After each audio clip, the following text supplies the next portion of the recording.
Welcome back to Faerun, near the Sword Coast. When we left off last time, our heroes had just emerged from plundering the Dragon Barrow, and they had started back west, where their carriage ride awaits. However, before they made it there, a white dragon has flown out of the sunset and landed about 40 feet from you. It roars menacingly as it fixes its blue eyes on your silhouettes. Everybody roll initiative. Oh, yeah. 21 with the bonus. Nice job, Myrin. I'm gonna roll for the dragon now. 19. Who else is in the initiative? I got 22. Mine was 19. Thardin. 5. Befitting. Nars, you're up first.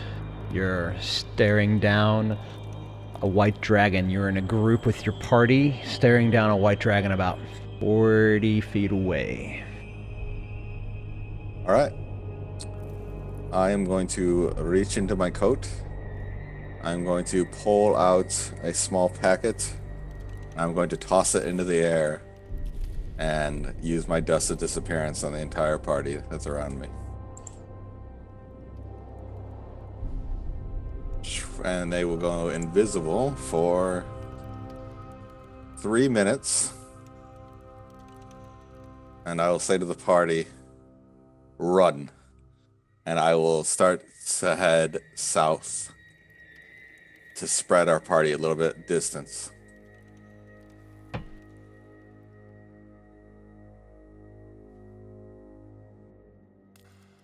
Yes.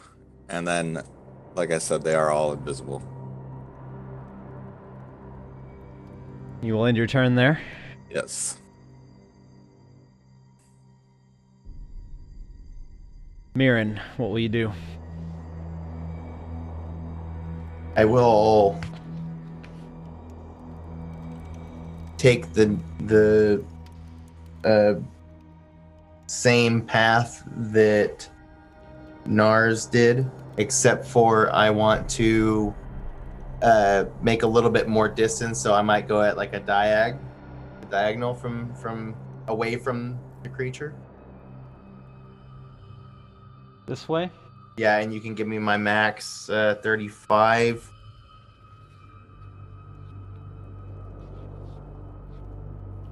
And I will hold an action if it comes dangerously close to one of us. I'll be pulling back my bow and holding a infused arrow. And if it comes within an attacking point or in a point of danger, I will release it.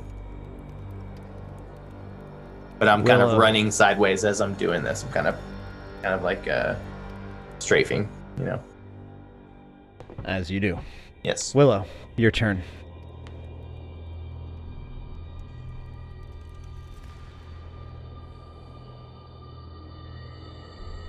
Willow, do we have you? Yes. It's your turn. What is around me? Are there any structures? Where is the carriage and everything? The carriage is about 5 miles away on the high road. You guys are in a large open field covered in snow. All right, so there's like nowhere to like physically hide. There's no cover nearby you. All right. But you are invisible, remember? Mm-hmm. And none of you can see each other, by the way. I am going to cast Shield of Faith on myself, and it grants me a +2 to my armor class for up to 10 minutes. And I'm gonna haul ass away, kind of opposite like same diagonal direction that Myrin went, but like opposite, you know? That would be towards the dragon. I guess run towards the mirrored. dragon? According to the map, kind of mirrored to where he is. Does that make sense? Yeah, he went this way. He's down here. Yeah, I don't want to go towards the dragon. I want to go... Yeah.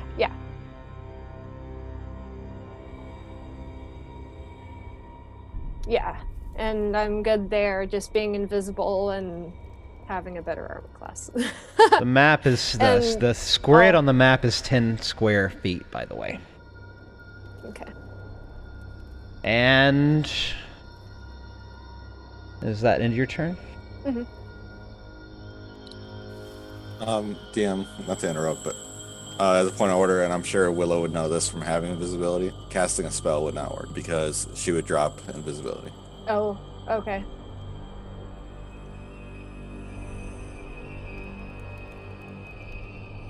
Yeah. Oh, okay. Well, then I'll hold that and I'll just move the fuck away. She's gonna move on her turn. She's not going to do an action on her turn. Yep, just move away. Keep me where I am. And now we are at Thardin. Thardin. Thardin's in a dilemma. Because this is evil.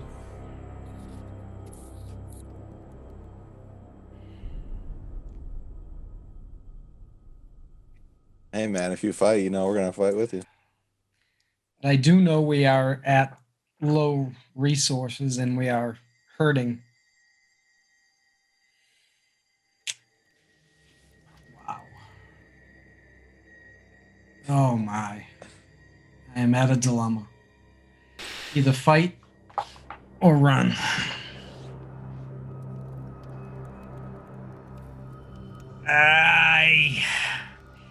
I can't.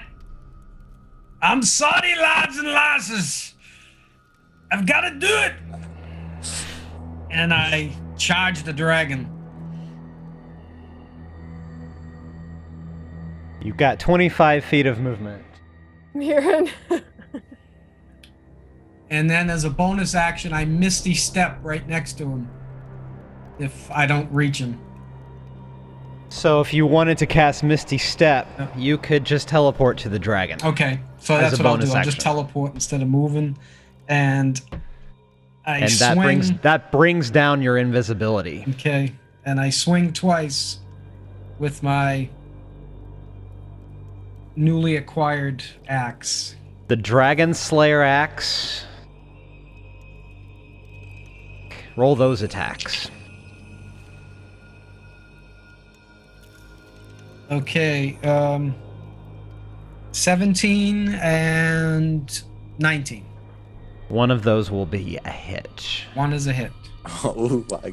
And so you can go ahead and roll the axe damage, and then you can roll the 3d6 for the Dragon Slayer. Okay. 11 points of axe damage.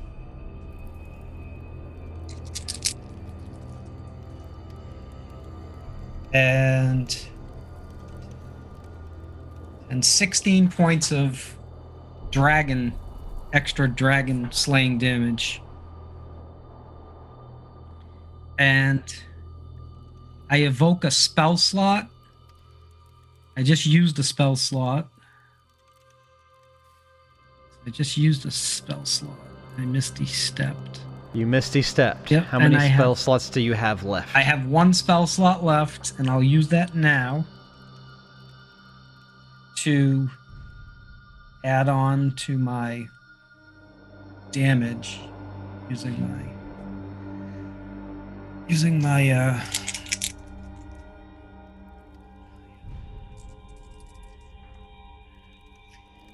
smite. So he takes 9 more points of divine damage. That's 36 points total damage the dragon is taking on your turn. And then I am done. So, The four of you see Thardin glimmer out of his disappearance right next to the dragon, the axe raised overhead, and he strikes it as hard as he can, and jumps up as high as he can to strike it square in the chest.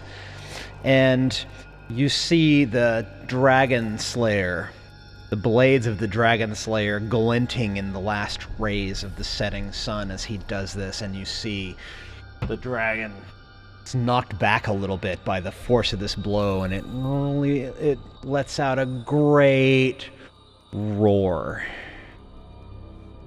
And as it does,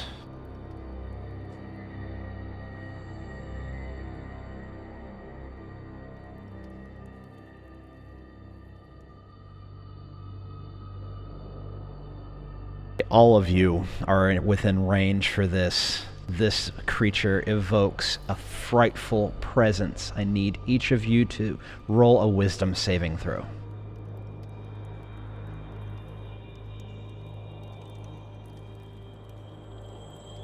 I got a 19.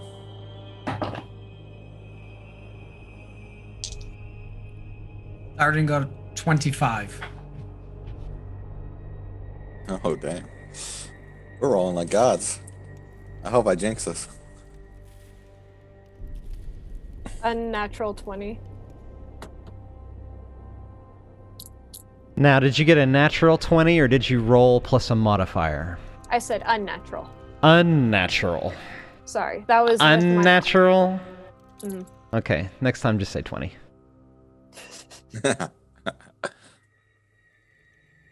Aaron had a 14. Myrin, you suddenly start to become very afraid of this dragon. The rest of you succeeded the throw.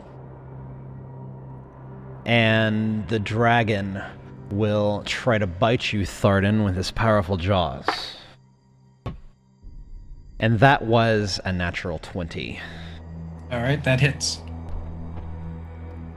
A natural 20 always hits, and it does double the damage, which in this case is 4d10.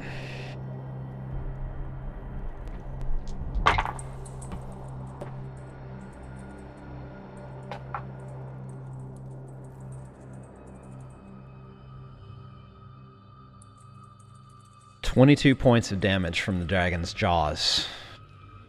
Okay, so I take minus, Minus the 3, I take minus 3, reduced to 3. and then that's cold 19. damage resistance as well. Wasn't a cold attack, it was Okay. with its teeth. It just with his teeth. Okay, so 20. You said 22. Was that? Yeah, 22 reduced to 19. A 19. Mm-hmm. The dragon is going to move away from you, Thardin, so you will have some attack of opportunity on it. Moves to Nars to attack him. Would it see me? It can. It can Alright. see you. It can see me, okay. 23. 23 to hit it for your opportunity attack. 23 to hit for my opportunity. Okay. Go ahead and roll damage for that. It takes 12 points of axe damage, and then 3d6. 17 points of damage from the axe. And DM, I was just reminding about my readied action. You saw the dragon attack one of your friends. Go ahead and use your attack on your on your attacks. Your 2 attacks for it, right? Well, I think it would just be that one, right? Because it was just that one action that was The held. one action, but you can attack twice on your action, right? Yeah. With extra However- attack, that's the verbiage. You are frightened, so you'll have to roll with disadvantage. Okay. 18 on a disadvantage. That is a hit. Okay. 10? 10 damage for the first strike. Yeah. 17 on the disadvantage. 17 is a miss. Okay. So that was your held action from your turn? That was just an held action. I'm in the middle of all this. The dragon's going to attack Nars with his claws. Is going to roll a 27 to hit you. That'll hit. 6. 17 points of slashing damage with the claws. Slap. It can see you too, Myrin, and it did not appreciate the arrows you shot at it, so the dragon is going to fly in the air, and you will have an attack of opportunity on it, Nars. I don't have Warcaster, so I have to use a melee weapon, so I guess I would use my dagger. Go ahead and roll that attack.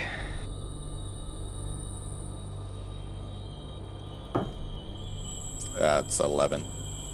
An 11 will miss, so you try to swipe at it with your dagger as it leaves your melee range. Myrin, roll me a Constitution saving throw. 19.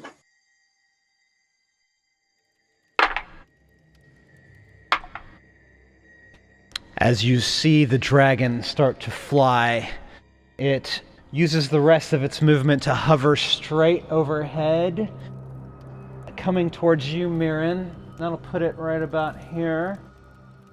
It's right over Nars's head, and it opens its mouth and blasts you with an icy cold blast of its breath. You will take 22 points of cold damage. And that is the dragon's turn. We're back to Nars. Alright. Let's see here. I will head my max distance to the west. It gets you right about the fold of the page. Okay. And then I will reach into my coat. Yeah, let's do this one. I'm going to use Ray of Sickness, level 2. So I'll pull out that vial, crack it in my hand, and then cast it. Roll for that attack. Gonna be a 17. It's gonna miss. The ray of sickness goes wide and flies harmlessly past the dragon. Myrin, it is your turn. Are you still up? Yeah, I am. I will moving away from it, as that is the only direction that I can move. Which way? North, south, east, west? We'll go north. Towards Willow. Sure. Who is still invisible. So you don't see her there, but you're moving away from the dragon. Yeah. I can. Okay. I will use a bonus action to Hunter's Mark. This will be at the second level. And How long does that last at second level? 8 hours. And what is the range? The range is 90 feet. How far can your marked target move with Hunter's Mark still be on it? You know the whereabouts of it no matter where it goes. Yeah, 24 hours. 24 hours. Okay, yes, that's what I wanted to know. Go ahead. Yep. And then I'll attack at disadvantage. A 15 does not hit. And a 15 does not hit. You see the elf strife away from the dragon, letting two fly as he goes, both of them miss the dragon, as it is not exactly staying in one place for him like a sitting duck might. Is that your turn? Yeah, I've exhausted my moves. Willow, you're up.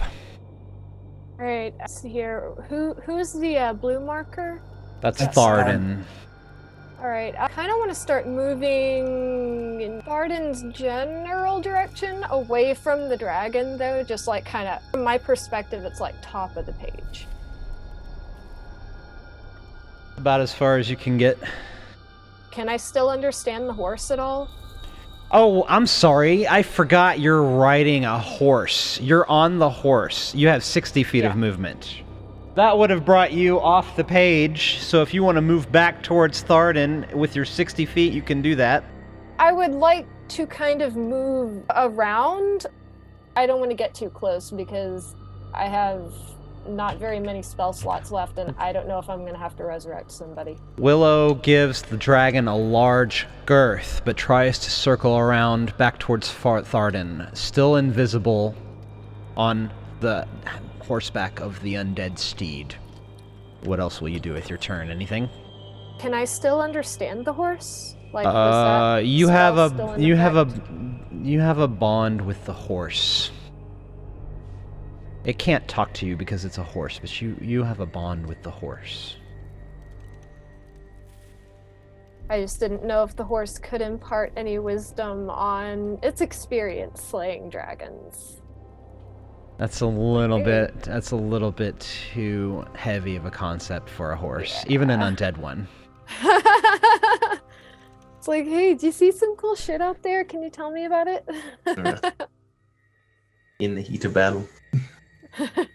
If you're done with your turn, if you'd like to cast you'd like to save your spells and hold your action, go ahead, Thardin, it's your turn next. The dragon's about 30 feet overhead. 30 feet ahead. Overhead. Okay, I move 25 feet forward. Towards it? Towards the dragon.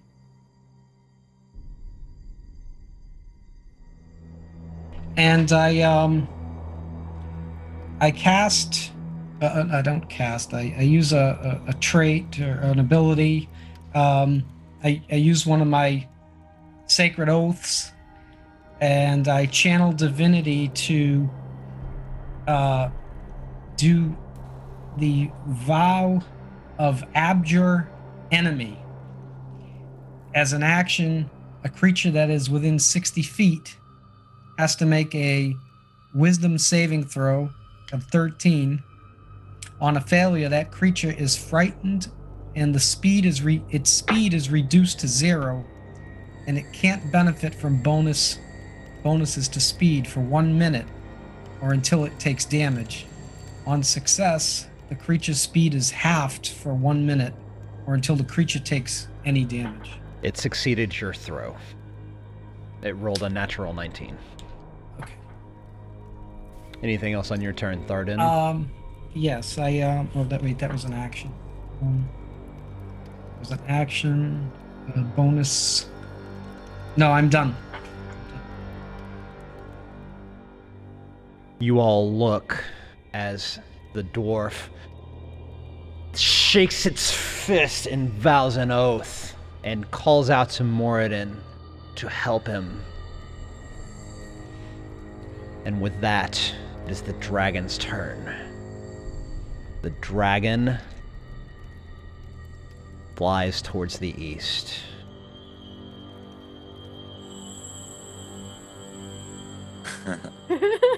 I'm gonna boop its snoot. Boop. The dragon has flown towards the east. You still have it in range, Myrin, when it is your turn. Might ought to leave it alone. It is Nars' turn. I'm just going to stare at it as it flies away. It is Myrin's turn. Yeah, I'm still frightened by it. You're still frightened by it, but it's moving away from you. And yeah, I guess like flying away It's flying away from the party currently. It's off the page. It's this. It's behind you. Now, if you turn to face it, you could shoot arrows. Yeah, I'm going to. I mean, I don't know why I wouldn't. I don't know why I wouldn't. I don't know why I would hit. And I don't know why I would hit a second time being frightened. So, Myrin pulls back and releases arrows, and they seem to just go off into the distance and just well past the dragon. Is that your turn? Yeah, I think I'm gonna keep moving away from it because I'm still running away from it in fear. You move back towards the party that you can see. Okay. Willow, it's your turn. What will you do? I think I'm gonna stay where I am and hold my turn, just kind of see what happens. Thardin, you're up. What do you do? I use the rest of my heal ability. No, I'm sorry. I used that. I'm sorry. I don't have any more of that. It's done. I just move forward, looking up at the dragon. Paladin blessed us. It left. It was afraid of us. You meet up with Myrin and you're still shouting and you kind of like try to snap him out of it. The dragon continues its eastern flight path. It's now about 70 feet from the party, and we're out of initiative as you see it disappear underneath some low-hanging clouds. Oh, hot damn. It appears maybe we weren't too prepared to fight this dragon. I'll head back towards the guys. Hey guys. You okay, Willow? Yeah, I'm good. I'm still invisible. Ooh, I'm spooky. Maiden, you okay, lad? You look a little pale. I just don't know. I don't know what to say. I can't put words to it. I thought I was going to be ready when I saw it, and apparently I am not. You were shaking. Your bow hand, I saw. When you were drawing, your hand was shaking, lad. Don't be scared of something like that. I have failed you all. Nah. No, that was a big wizard. Was a big creature. All right, how are you doing, Myrin, health-wise? How you feeling? I am shaken. I am beaten. All right. Not much left of me. I'm gonna cast this as a let's see here. I have a second level spell slot left. Alright, Cure Wounds. 1d8 plus your spellcaster, which spell slot above second, increases by 1d8. Alright, cool. So I'm gonna heal you for 14. The drow puts her small blue hand on your shoulder and you feel refreshment. You feel the mystique of the forest move from her hand throughout the body and you feel much better.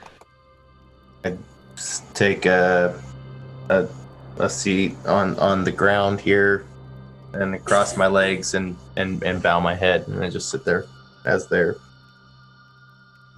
milling about. How are you guys, Nars and Thardin? You guys okay? I'm wounded, but I think I can make it until we take some time, kind of rest, or unless you want to continue healing us. Yeah. Nars, like, you okay? We're fine. I think we should start moving towards the carriage before he takes off on us, though. Yeah. Aye, that's a good plan.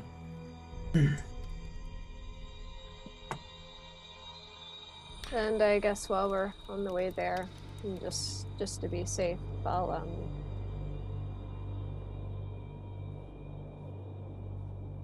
I guess I'll just are you sure you don't need a lot, Thardin? Just in case I'm we do have an down like encounter? I'm down 30 hit points. Oh jeez.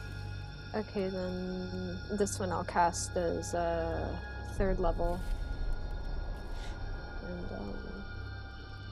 And another Cure Wounds.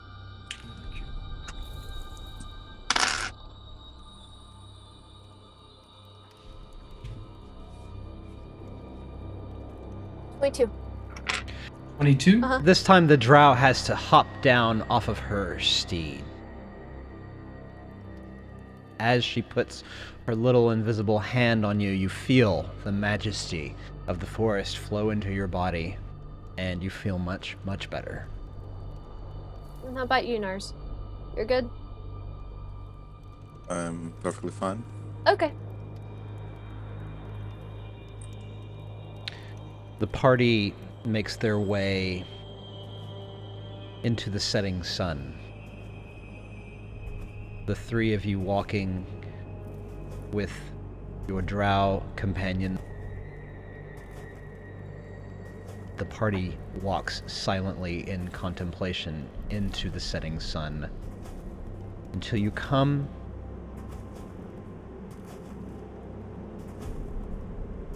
to the high road. By now the sun is completely set, and there is no moon. As you approach the high road, you can see the carriage where you were dropped off. The party makes their way there, opens the door, and finds Biff asleep inside the carriage. Hey, buddy. We're back. You're back. You're back. We're back. Are we ready to roll? I think so. You guys ready? Aye. That'll be 20 gold for a ride back to the Wayside Inn. Oh, is it not round trip? I already paid him for the round trip, You pay. or for the money. Yes, sir. You paid for your passage here, sir. No, I paid for the way back too. The 20 gold was to get you to Dragonsborough on the high road, sir. There will be another 20 gold to take you back down to the Wayside Inn. No, Aye, I don't mind paying. I have it. If you we need to get prefer, sir, I can continue on north to Neverwinter, and it will only be 10 additional gold. Ours is just quiet at this point. I'll give him the 20. The party embarks. Well, up until we took off, I was lurking in the shadows on this skeleton horse anyway. Biff gives you sort of a weird look from time to time as he looks over, but he's seen stranger things in his days. Been a drow dressed as the Grim Reaper riding on a pale undead horse.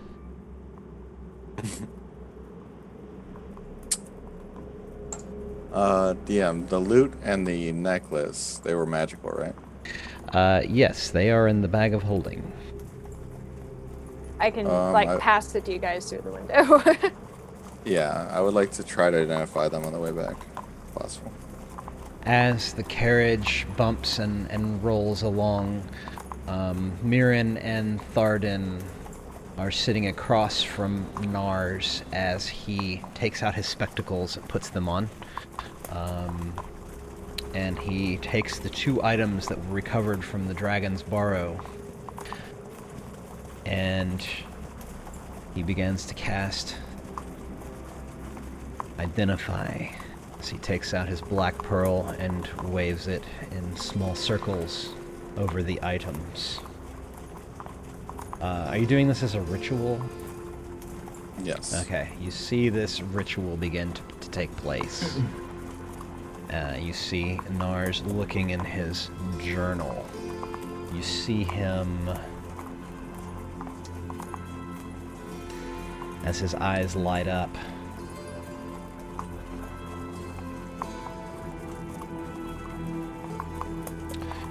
You, Nars, as the spell begins to take effect, you glean the knowledge that the necklace is actually a necklace of fireballs, and the loot is a loot of illusions.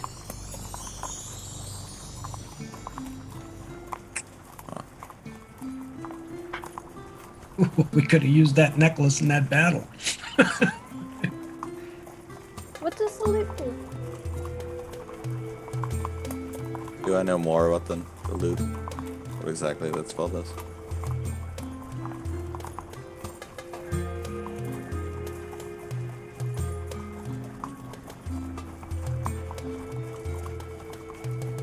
So, the loot of illusions.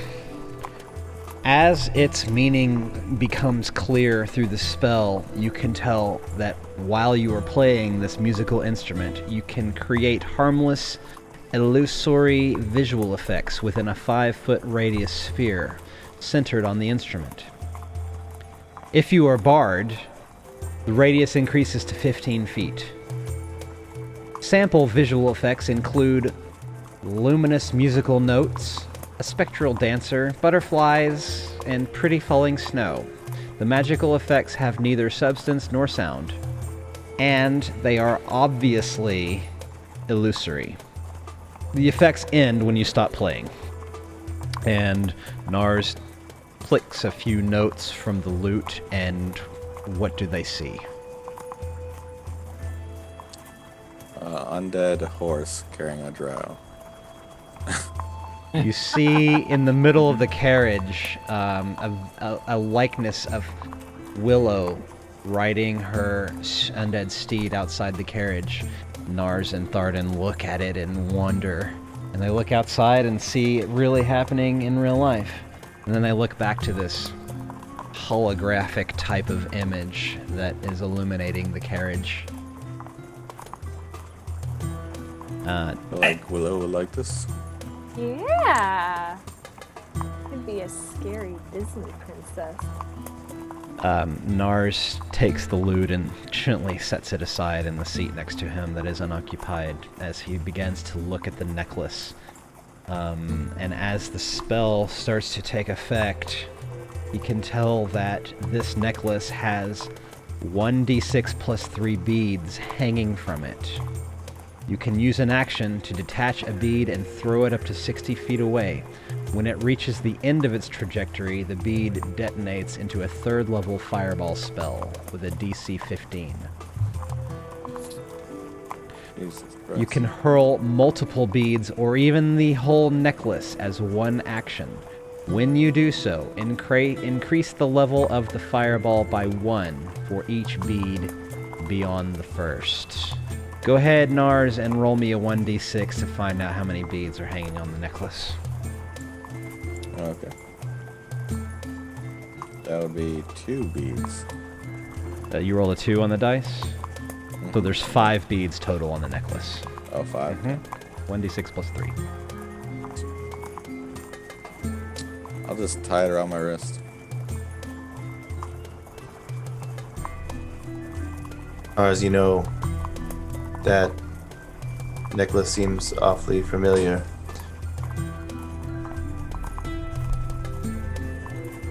At least in story. I think I may remember a time in the past where Lady Alagondor, her allies, Coster Snowshield, had a necklace of fireballs, and this must be it. Myrin, you actually have seen Coster as a young lad over 100 years ago wear this necklace around his neck, and you feel the glimmer of recognition as you remember that vision. And it also rekindles memories of Thunder Tree and which is actually not far off from our current position. I knew that when we were actually closer, actually in Dragon Barrow, we were even closer. Myrin is feeling wisps of home. Are we still on the road? You are. You're traveling south on the high road towards the Wayside Inn.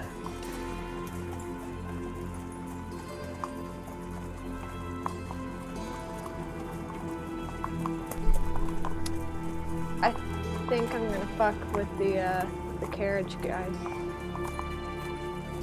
Not real happy with him ripping us off. What's that now? I'm gonna kind of wave at the guys like, hey, just kind of getting their attention. Thardin looks out the window. Hi, lass.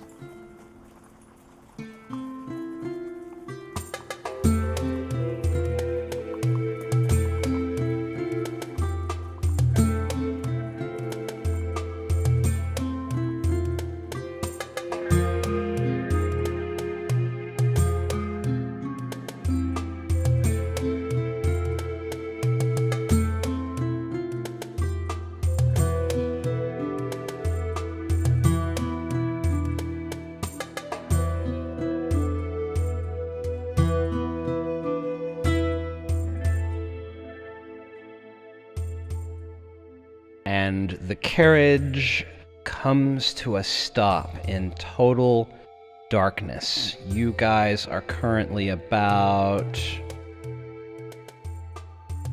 positioned less than a hex away from your destination at the point where the Tribor Trail meets the high road. And the carriage comes to a stop as darkness has fallen on it completely, and the half-elf driver cannot see, and he whoos on the horse. Carriage stops. And I would like to try and intimidate him. Can I roll for that? Yes, roll for intimidation.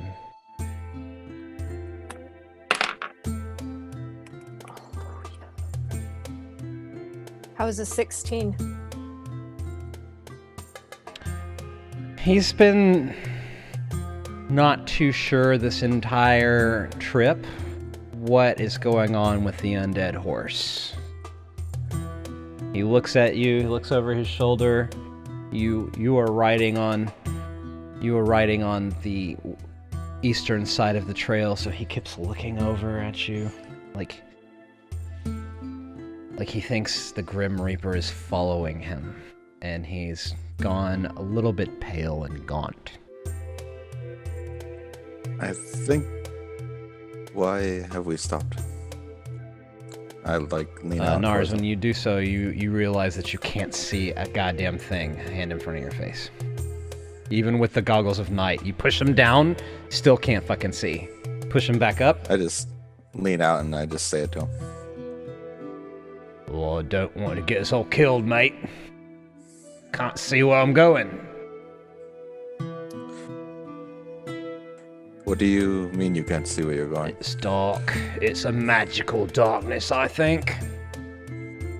He seems really freaked out. DM, would it be possible to use Druidcraft to kind of project my voice around him? I think Like it you would. can use it to do sensory effects. Could I It do would like be kind of a surround sound sort of thing? It would be possible. I don't like that you ripped off my friends. I'm just trying to make a living. Mm-hmm. And wasn't that gold before supposed to be round trip? No, ma'am. I charge every customer 20 gold to take them that far on the high road. He's Something really tells me scared. that's He's a lie. really scared of you.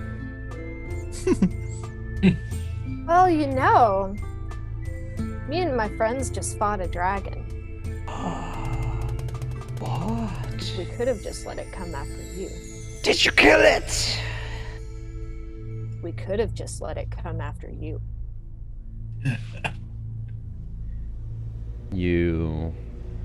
hear the pitter-patter of drip-drop as the half-elf has wet himself. He doesn't sound too happy with you. He looks down, he hears Nars' voice, and he says, "Sir, did you kill the dragon?"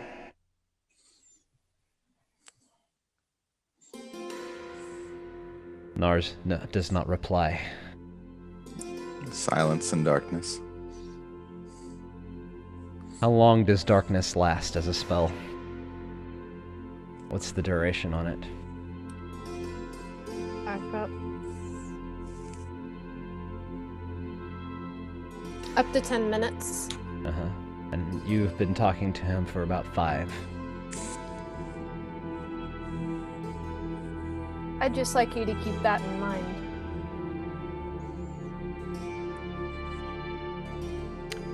Biff, the carriage driver, is extremely intimidated by you, Willow.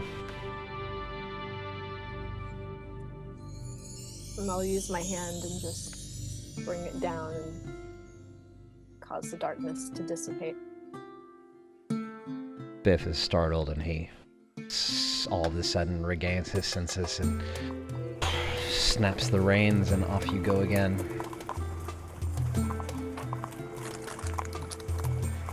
Tell me, Biff, do you make a habit out of charging everyone this expense, or is it just weary travelers? He can't hear you over the sounds of his horses clip-clopping and the carriage wheels rolling.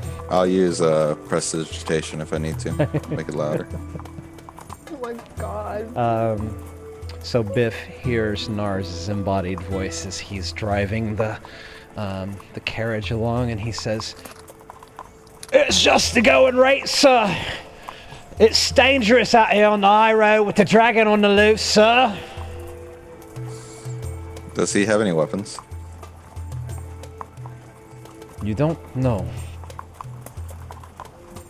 I'd like to cast Druidcraft again, but this time just kind of like the quick kind of flash look of like just a rotting corpse just appears in the middle of the road and then disappears. A foul odor carries into the cabin 3 of you are sitting in.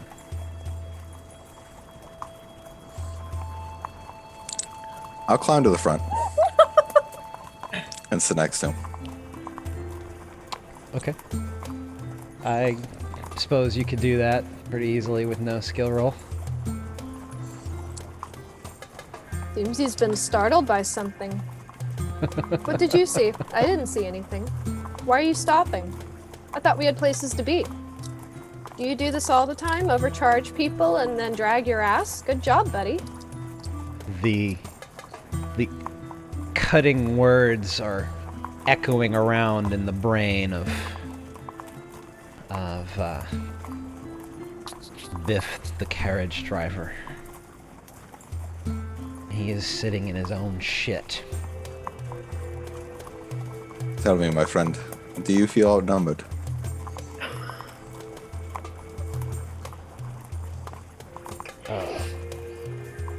Please don't be robbing me, sir. I've got a wife and kids to feed. Would say that you have robbed us. I've charged my going rate, sir. It's posted. A typical carriage ride is a couple silver. You have charged us well into almost 100 gold for this entire experience. Begging your pardon, sir. I've charged you 46 gold so far. Plus the 6 I charged you to wait to see if you wanted to ride back and to pay for that at time of services rendered. Does a couple silver compare to 50 gold? Well, I'm putting my life on the line driving my carriage on the high road with the dragon flying about, sir. And maybe don't rip off the people who are getting rid of it. Alright, I tell you what, I'll stop right here and I'll prorate the funds. And you can walk the rest of the way. And he pulls the carriage and it comes to a halt. Or I could push you off this cart, leave you here, and take the carriage for myself. Please, sir, don't do that. It's my livelihood. How about you are just fair and honest with me, and give me at least a decent deal? Roll for persuasion.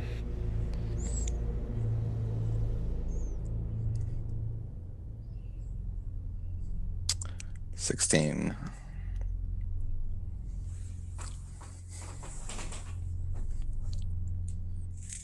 Biff whips the horse and the carriage lurches forward once again and off you go. He thinks for a moment. And he turns to you and he says, "What was you be having in mind, sir?" I understand the dangerous nature of driving us, so I am not going to haggle you down to silver, but maybe 15 gold for the entire experience rather than 46. And I'll clean you up for free. And I'll snap my fingers and cast prestidigitation and remove all the soiled excrement on him. And Biff holds the reins in one hand and he goes into his purse and he counts you back your change and keeps 15 of your gold pieces for his own purpose. Thank you, my good sir. Good day to you and yours, sir. Good luck killing the dragon as well, sir. We'll need it. Godspeed to you, sir. Let me know if I can ever be of assistance to you. I can take you as far as Neverwinter for 15 gold, sir. Round trip, sir. You are quite the businessman. I'll give you a discount if you kill the dragon.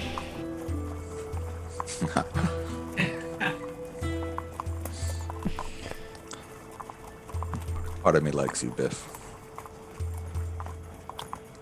The other part, not so much. Biff is well relieved, although he still is looking over his shoulder to the form of the black-cloaked drow riding the undead horse, and he turns to you and says, "What's the deal with that?" They say death follows the unfortunate, and it seems that all of us are rather unfortunate in our quest.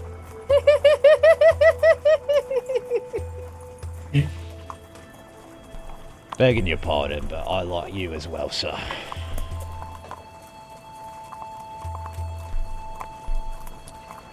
I was thinking, Biff, maybe you would feel obliged to drive us or ride us all the way to Phandalin.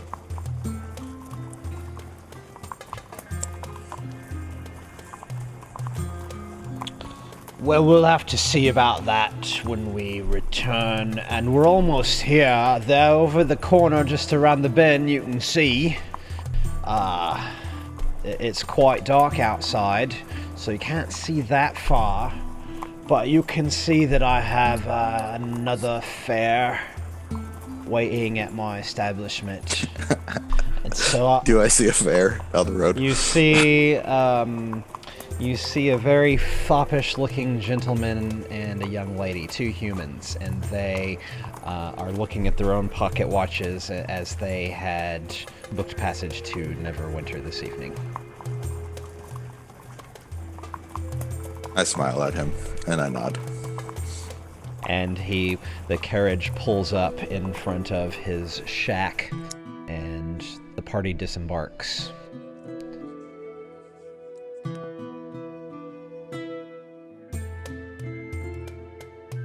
And what would they do next? Well, you guys want to walk overnight or set up camp or?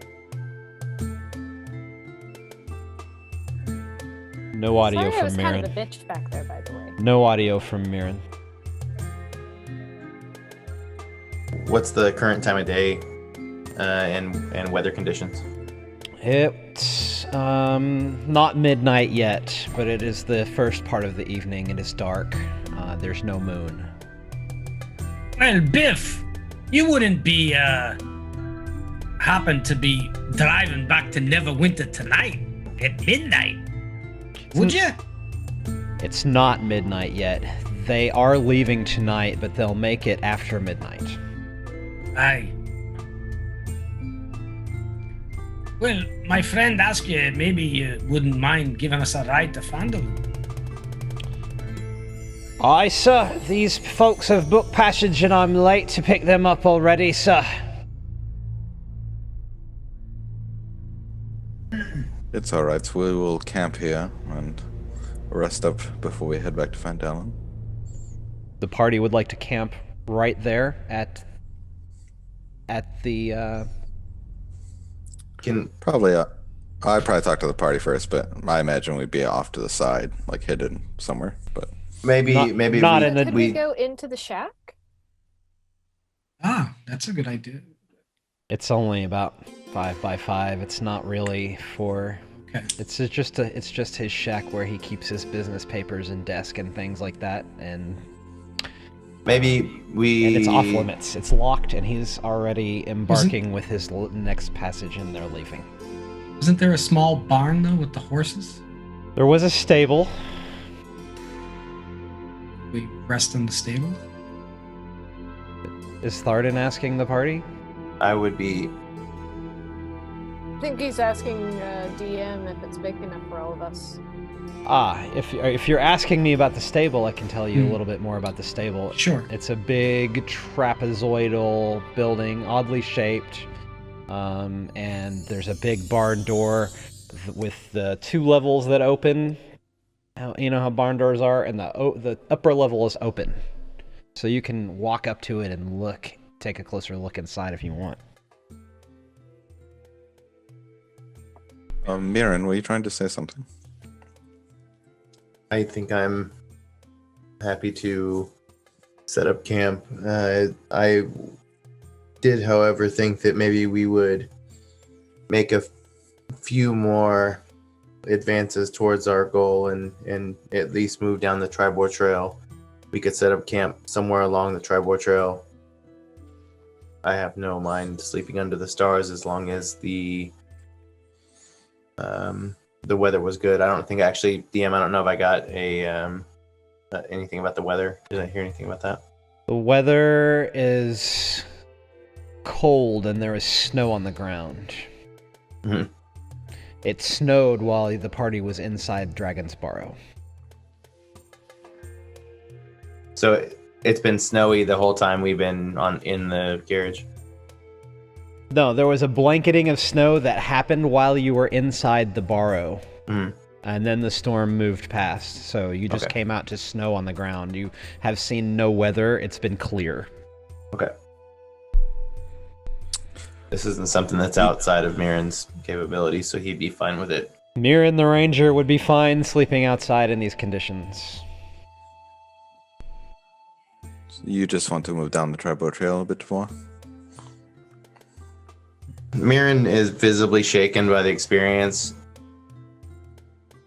To get away. He's got a motive to move. Where I think his actions before this were very loose. Now it seems like he has a direction now, and he would at least be like looking to. Everybody's talking about the barn, but he was looking down the Tribor Trail, just insisting that maybe we take a few more steps that way, find a spot off the trail. The Ranger Elf motions to the party that this is no place to take a rest and that we should move down the Tribor Trail. What did the 3 of you say to him?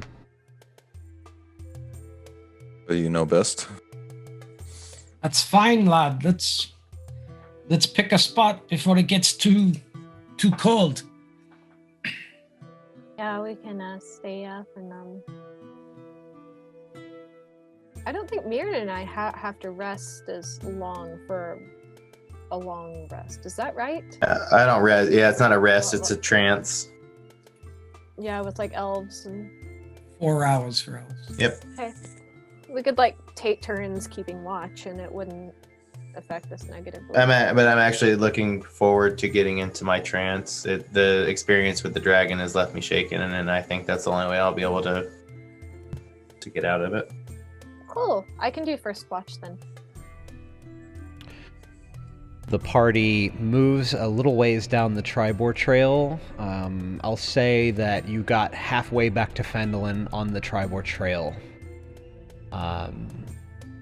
for the rest of the evening, and it has gotten quite late, so the party decides to take a long rest of 8 hours. You find a place on the Tribor Trail that's got a few trees and whatnot, just a little bit of something to cover, and you find a water source nearby that the animals use to drink in the area, and it's a little babbling stream, and you may all long rest your characters. Oh, thank God. Willow takes first watch, and Myrin goes into his 4 hours of trance after a fashion.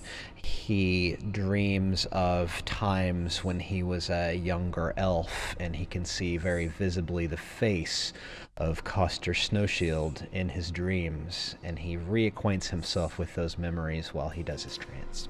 I feel like as I was looking at him, my eyes gravitated towards where I thought I might have seen that necklace of fireballs. And then I thought that it was a story, and then it was like, materializes as a memory. And the human and the dwarf bed down and rest for 8 hours, and the morning comes. Myrin is on watch as Willow has done her trance, and she awakes out of it, and it is already daylight. What is the party doing? Well, good morning. I was thinking, there isn't really a reason to head back to Phandalin. Why is that? Because there's nothing really there.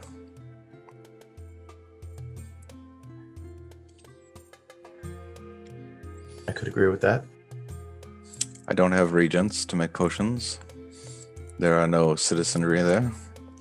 So we are left with one option, and that is to find this dragon's cave.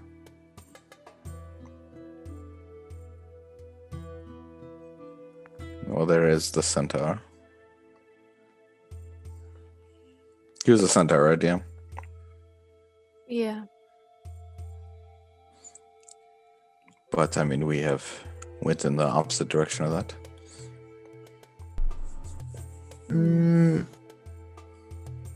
Yes, but we have traveled these lands easily so far. I don't see why we couldn't travel north if we needed to. You could still prep your spells. What if we just went somewhere else to get the ingredients?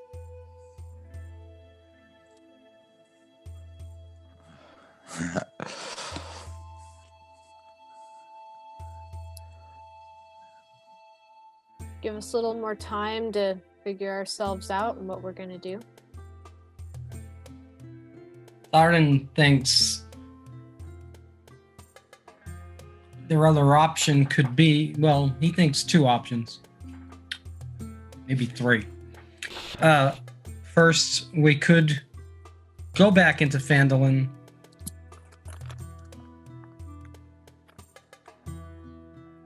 see if there's any supplies there that we could use, and we would pay for them.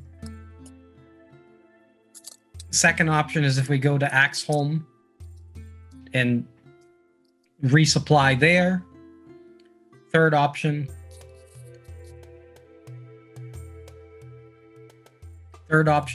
would be to go to Neverwinter and get supplies there. What type of supplies would the dwarf be having in mind? Well, I'd be looking for dragon killing supplies, things that would help us kill the dragon. Such as. Well, maybe things that we could hit it with to bring it down to the ground so I can attack it. Like the magic axe you just got! Aye. Who are you talking to, Thardin? Moradin. Thoradin's having a conversation with his god. Do you mind? Mine. So, do you guys think they sell Axe body spray and lighters in Neverwinter? They sell axes in Neverwinter. Lighters haven't been invented yet. I mean, that's an option. We Defeat the dragon the middle school way. or we just or we go to its lair and we just gotta kill it. I think what I'm hearing from the Artificer is he'd like to go straight to the dragon's lair. And what I'm hearing from the Dwarf is that he would like to resupply. But what supplies do we need, Thardin? Well, things that would help you create spells, potions, and maybe something more for Myrin. Maybe some kind of arrows Shield or something, that could shoot at the dragon. Was there any... I know that as we started our adventures, this all seemed to come from, oddly enough, a posting board at the town, was it the townmaster's hall? And yeah, oddly enough, this has put us on much of our journeys here. I wonder if there's something there that we've missed or overlooked. At the job board? Yes. So then, It's possible. should we go back to Phandalin then? I will do whatever you all wish, but the only thing I could possibly do that would benefit us is make a potion. But if I was able to do that before, I would have already done it before we left Phandalin. Well, now you have a home to do it within. There is something. But do I have a full collection of regents? Would I know that, DM? Did they stock up my regents and everything else there, or no? As far as reagents go, I know there's some stuff in the bag of holding. I'm not sure what's in the bag of holding off the top of my head, but I've kept a list somewhere of different things that you've picked up along the way. You have picked up quite a few things along the way, and I just assume they're in the bag of holding. I think a viable option would be to go back to Phandalin, empty the bag of holding out on a table, spread everything out, and assess what we have from there. Nars potentially could do some work while we're there, and at any rate, even if we were going to the dragon's lair, we would have to go near Phandalin anyway, so we might as well travel the day's travel that we already are going to have on foot and rest in this city. and reassess. You can get to Phandalin far before the sun goes down where you are now. Maybe a half day. I would nod an approval at that plan. I'm saying that we'll take the day traveling to Phandalin from here. So we might as well get back to Phandalin, talk to Harbin, at least assess the message board or the job postings board, and then maybe even go back to the Dendrar residence and open that bag of holding.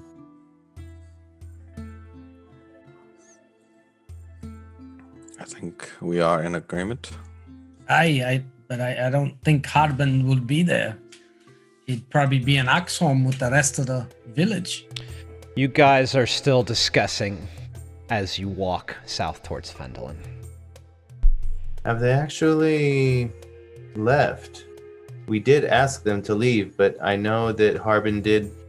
I don't know if it was Harbin or Bork that expressed the concern with the time it would take to get the town together, and were they able to? I suppose the party will find that out as they reach their destination, which they do when they crest over the next hill. They see that familiar sight that has become so welcoming of the log buildings, and it does look more desolate than you've ever seen it look before. You don't actually see anybody outside as you approach the town. Looks like they got out. For most of them, anyway. And you would be approaching town from the north. So where do you go first? I think we're heading to my residence. The party comes around the bend, and the ancestral Dendrar family home comes into view.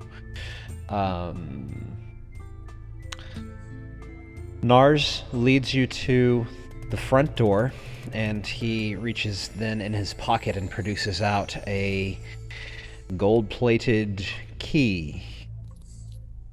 And the head of the key, not the teeth of the key, but the other end, in the handle of the key, is shaped into the form of a vial. And he puts it into the lock and turns the key, and the door clicks open, and the four of you follow him into his new home.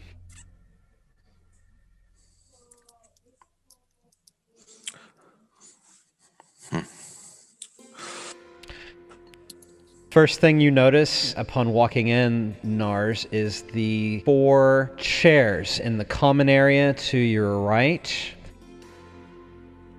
And you see there is a large, hefty sack of gold. You would see a bag that looks like it has coins in it. A bag that looks like it's full of coins. Sitting in the middle of the 4 chairs.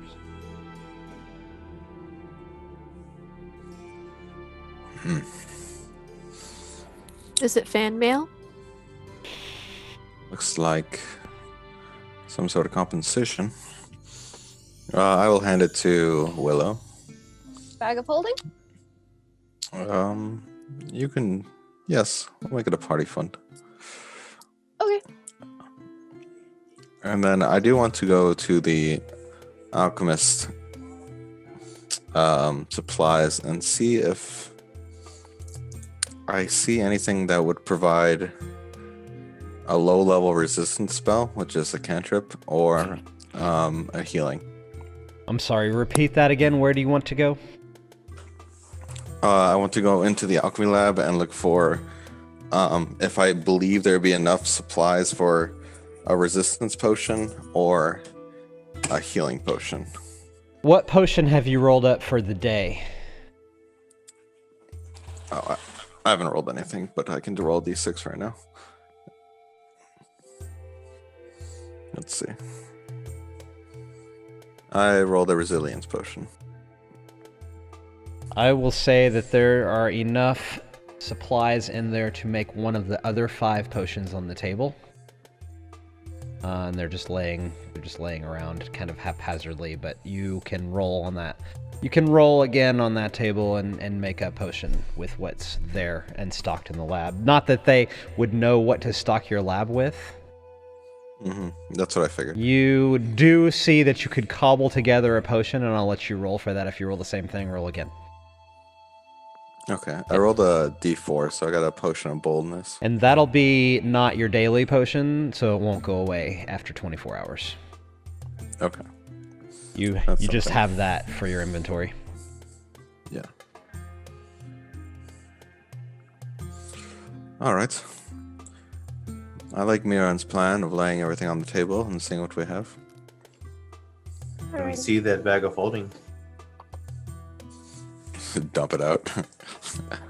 You in the alchemy area, there's that huge table. I think that we would probably see that that would be the most opportune place to pull out everything. On the alchemy lab, Yeah. the big bench. Yeah. Big work table. Agreed. What do we have in the bag? It is all in Willow's equipment page. Would you like me to read it to you? Sure. I was about to ask if that was up to date, because I've tried to keep up with it, but I know some stuff you said you would add. So. You've done really well keeping up with it. I have done a little bit of work on it myself. So here is what is in Willow's bag of holding. 10 fist-sized pieces of gold ore worth 10 gold piece each. A letter from Don John Raskin to the Consortium. A letter of confirmation of services rendered by the party for Don John to Harbin Wester. An artifact from centuries ago, a necklace with a pendant in the shape of a small jeweled dagger, and inscribed with the dwarven runes that translate to "Greed is good." A handmade crown of deer skull and antlers. A rusty set of antique smithy tools. That is 12 of the items. An ordinary dwarven helm, which belongs to Thardin. An ordinary set of dwarven gauntlets, which belong to Thardin. A battered, well-used shield, which is also Thardin's. There's also a wizard's spellbook. Its cover describes the title as Magic of Nomengard, in common and gnomish both, in both texts, in silver leaf on the leather-bound edition. And it contains the following wizard spells: Burning Hands, Detect Magic, Identify, Mage Armor, Magic Missile, Shield, and Sleep. And Nars can use the book as a spell-casting focus and use any of his spell slots to cast those. So we traded that book for the rings. No, what? I thought we did. I traded quite a few of my magical items for those rings. Not that book. No? Not that book. You found that book in Nomengard. Yeah, I thought I traded it, but okay. That was not part of the deal. You had that, and that was put back in the bag of holding. So you thought this book, you see this book that you thought you had traded away, but there it is somehow. Would you like to know what else is in the book, in the bag of holding? Yeah. There is also a vial of enchanted pumpkin seeds. There's 3 servings worth in there. There's also a vial of red liquid taken from the inside of the Gulthias tree that you encountered. There's also 3 magic mushroom caps. That seems to be the contents of the bag at the current time.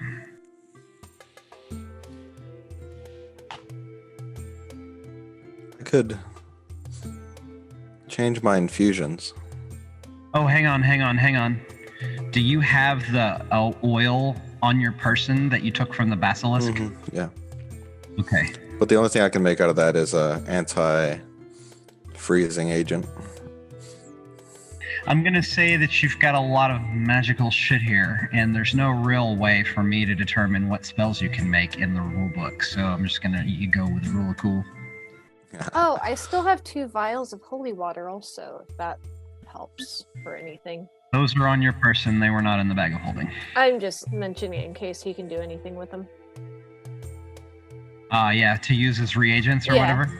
Would you care for any of them? Can you do anything with any of them, Nars? I'll take them. Okay. I'll add them to my inventory. So you were telling me if I use the book, so this is kind of like a homebrew rule where I can use the book and use the spells from the book. That's my homebrew rule. You can use the book as a spellcasting focus to cast the spells in it, and it will not deteriorate, but you will use your own spell slots to cast. So they don't count against my prepared spells? They do not count against your prepared spells. No, you don't have to take these spells into your prepared spell list. You can just cast them.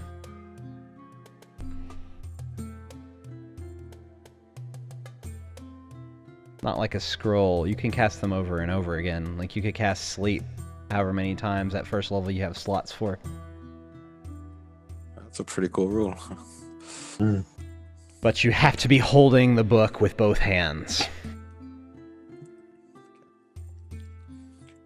I'm open to ideas. Well, we are in your alchemy lab, and there are a fair amount of magical items here. I don't know what exactly you can come up with. Aside from that, there seems to be a bunch of random items that we might be able to bear coin for, but was there anybody left in town as we came in? Did we see anybody? You didn't see anybody outside, but roll perception.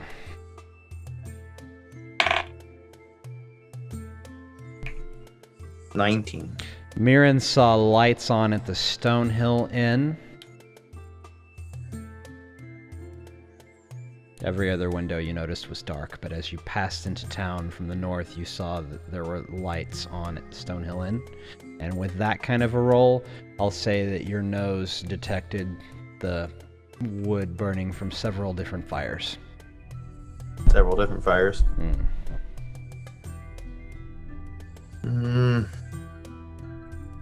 Thardin, you think that Toblin is still active? I'd like to go find out, because I could use a drink. Yeah. And I feel like there'd be plenty of alcohol in this place. and if he's not there, I'm gonna get myself a drink and I'll leave him some coin. I see your focus is on the spirits, but we must keep our focus on this dragon. I know that we can drink away our problems, but we must keep focus. Aye. But a little wee bit won't hurt. Won't hurt. While in discussion about the dragon, of course. Aye, lad. Perhaps I should stay here and do some research while you go about town and look for some aid. Looking around at all the stuff on the alchemist table, it looks like you have a fair amount of work on your hands. Quite a bit of the bench is covered up with stuff. Yeah, as the bag of holding just seemed like it was just like this and this. Yes. So, who's going to Stonehill Inn? Maybe Willow and or I don't know what is Willow gonna have any plans or? So Nars is staying here. I guess I'll go out with you guys and see if anyone's still in town. Do you need anything from me, Nars? I don't know what I need right now. Just like, Might just give you space to breathe. I'm a little lost in the alchemical sauce right now. Aye. Well, we'll get out of your hair, lad. We're gonna go get us ourselves a drink. Maybe we bring you back a jug or a pint. And the three of you make your way out the front door and turn to the west. Scale down the hill to the Stonehill Inn, where you enter the now very much a sight for sore eyes front door of Toblin Stonehill's establishment. Sun is still up. If I told you otherwise, I lied to you. You guys got to Phandalin with plenty of daylight hours left. And you walk in to find Toblin Stonehill cleaning a glass behind the bar. There is one customer in the bar. He is slumped over the bar, like this, with a half-full mug in front of him. What did the three of you do? Hey, how you doing there, lad?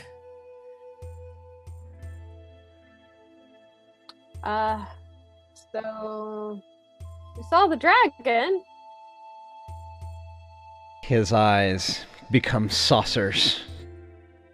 It's bigger than I thought it would be. Did you kill it? I think we got close. My. Tell me all about it.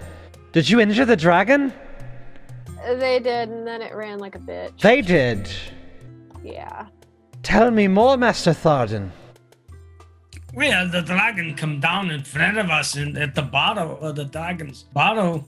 The dragon itself attacked you at the Dragon Barrow. Aye, and as we come out, it was about 40 yards in front of us standing. 40 yards! Yes, but we decided, or well, I decided, I couldn't leave. We were down resources and we were injured. But I took the mortar in that instant and I charged it and attacked it. I hit it with my axe. But the dragon was very resourceful. He attacked Nars and he scared Myrin. Oh, And- no, sir. Say it isn't so, sir. And Willow, she reacted. She helped with her healing. But the dragon got scared of us and he went the other way. We're gonna go have to find him. And we're gonna kill him. How will you find him, sir? Well, we're gonna discuss that. Very We'll good, track sir. him down in his lair, most likely. He's been pouring you a big tankard of ale, and he slides it down the bar towards you. Aye. We could whistle for Thank it. you. What's that, young Willow? We could whistle for it. Do you think it would come? It might. What's this I hear about the brave, indomitable Myrin being frightened? I hang my head in shame. Thardin's touched a nerve. Toblin can tell this right away, and he slides your own tankard of the dwarven ale that you love so much towards you. I'm looking down, and I don't even look up, and I just put my hand out and catch it. You guys are at the bar then? I'm sitting up at the bar. So Toblin is standing on one side of that hearth, and there's a gentleman with his head down at the bar in the middle stool. And so Thardin and Myrin are either where the L shape is, where it turns the corner, or on the other side of him. Probably at the lower of the L shape towards the end. Yeah. Towards the south. Yeah, well, because we're near our... Wait, that's our- not the south. That's... I can't even see the north arrow. Doesn't mind. Yeah. I know what you're saying. I know where you are. I know where your characters are sitting. Yeah.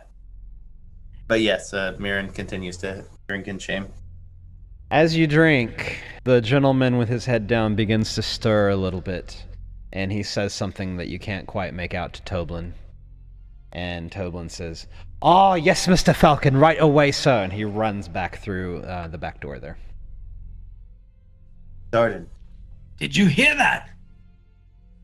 he just said that's Falcon. That's what I thought I heard him say. The man's gone back to his posturing like such on the bar. But you do look and see that he is dressed in a fur cloak. Myrin, maybe you should go talk to him. He kind of took a liking to you. Feeling the need for redemption, Myrin would normally not do something like this, but he gets up and he walks over to the fur-cloaked figure. Falcon, is that you? He stirs a bit. Falcon, Well, it is you, is it not?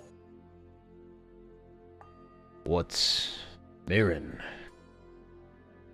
Myrin, my friend. You can tell that he is very far gone on alcoholic beverage. He's 3 sheets to the wind. He's fucked up, and his eyes are puffy red and like he's been crying.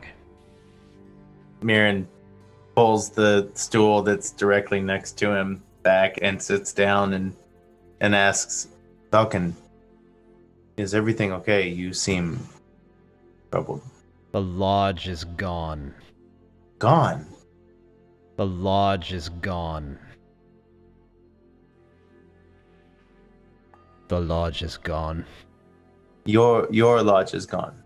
It's been destroyed. By who? Fucking Talosian cult members. I thought we were rid of the ones that were near your lodge. The day after you left, our lodge was beset by 20 head of orc and a gigantic beast. It looked like a boar, but it had lightning for tusks and thunder for hooves, and it knocked a wall in my palisade, rendering my defenses to be useless. And the orcs, they stormed us. I was able to escape with Corwin and Pell on my horse, and they hunted us through Neverwinter Wood for days before I was able to give them the slip.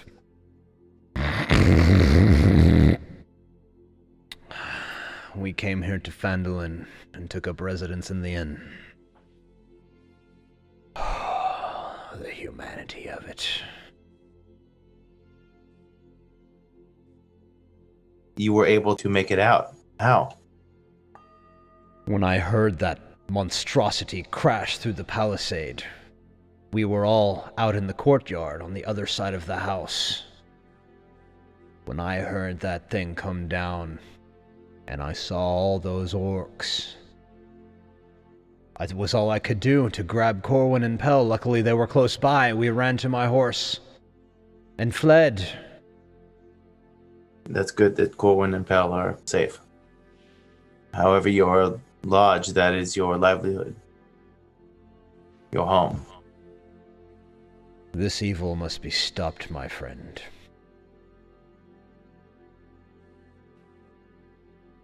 They retaliated on me after I sent you to destroy their home. And he takes his mug of ale and throws it as hard as he can against the wall, against the stone hearth that's sitting directly opposite you behind the bar, and it shatters. Willow, I think he's upset. Yeah, a little bit.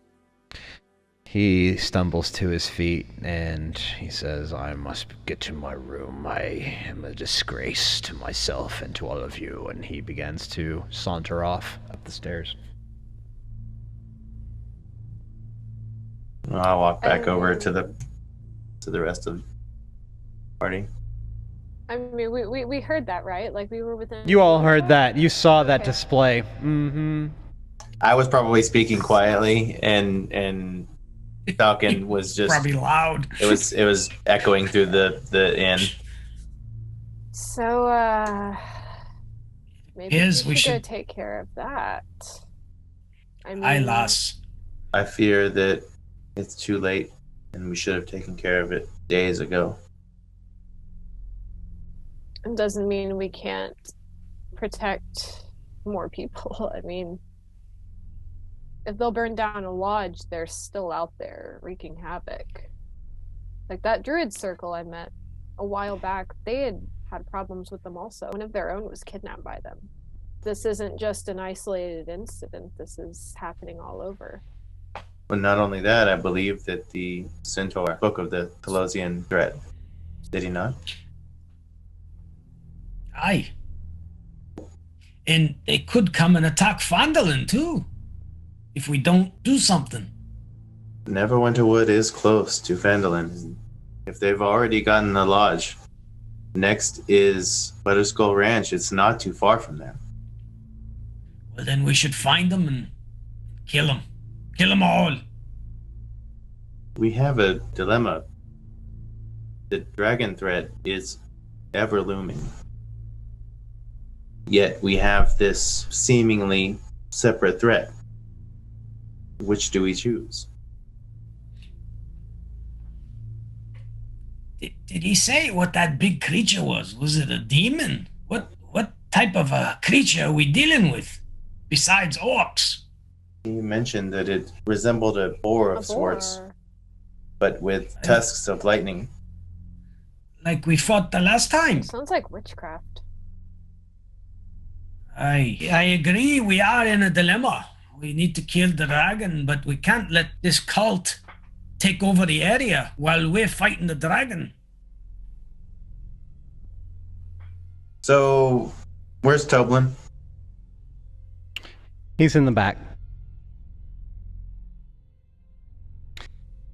He comes around the corner just as you ask me that. Myrin finished his drink and... Would you like another, sir? I actually have a question for you. Yes, sir. Have you noticed anybody, or have you received any kind of notification that you were to leave town? Oh, yes, sir. Yes, most of the residents have gone, sir. They all went with Bork and Master Harbin. And you say most. Why not the rest? Well, sir, I had to stay behind to run the inn. I know Barthen wouldn't leave his store either. So you, Barthen, who else do you think is here? Oh, sir, I couldn't say for sure. I've been here running the inn, and there haven't been many locals to bring me any news, so I know that myself and Barthen stayed behind to tend to our businesses. However, I believe most of the rest of the town's residents have gone, sir. We've only got out-of-towners in the inn. All the rooms are booked up, sir. Do you know if Harbin has left? Harbin's gone, sir. Yes, he's left and gone with the people. Thank you, Toblin. I will take one more before I leave. He is being the hero that he was, sir, and my heart is lighter for it, sir. And he pours you the ale that you were just requested. As I have always known him to be. Here you are, sir. Thardin. Aye. Barthen's seems to be still open. I wonder if the last bit of things that we may need... I know, no, not exactly, but I know that we did have some possibly meaningless or useless items that we may be able to rid ourselves of. Aye. Willow, do you have the bag of holding? Maybe we should stop by there before we return to Nars, and maybe by then he will be finished. The bag of holding is empty, by the way. Well, did we not round up the things that we didn't need? We didn't really discuss that. We left the contents of the bag of holding on the bench. Mm-hmm. We can go back and get what we need. We'll check on Nars as well. We could do that. So maybe we should just...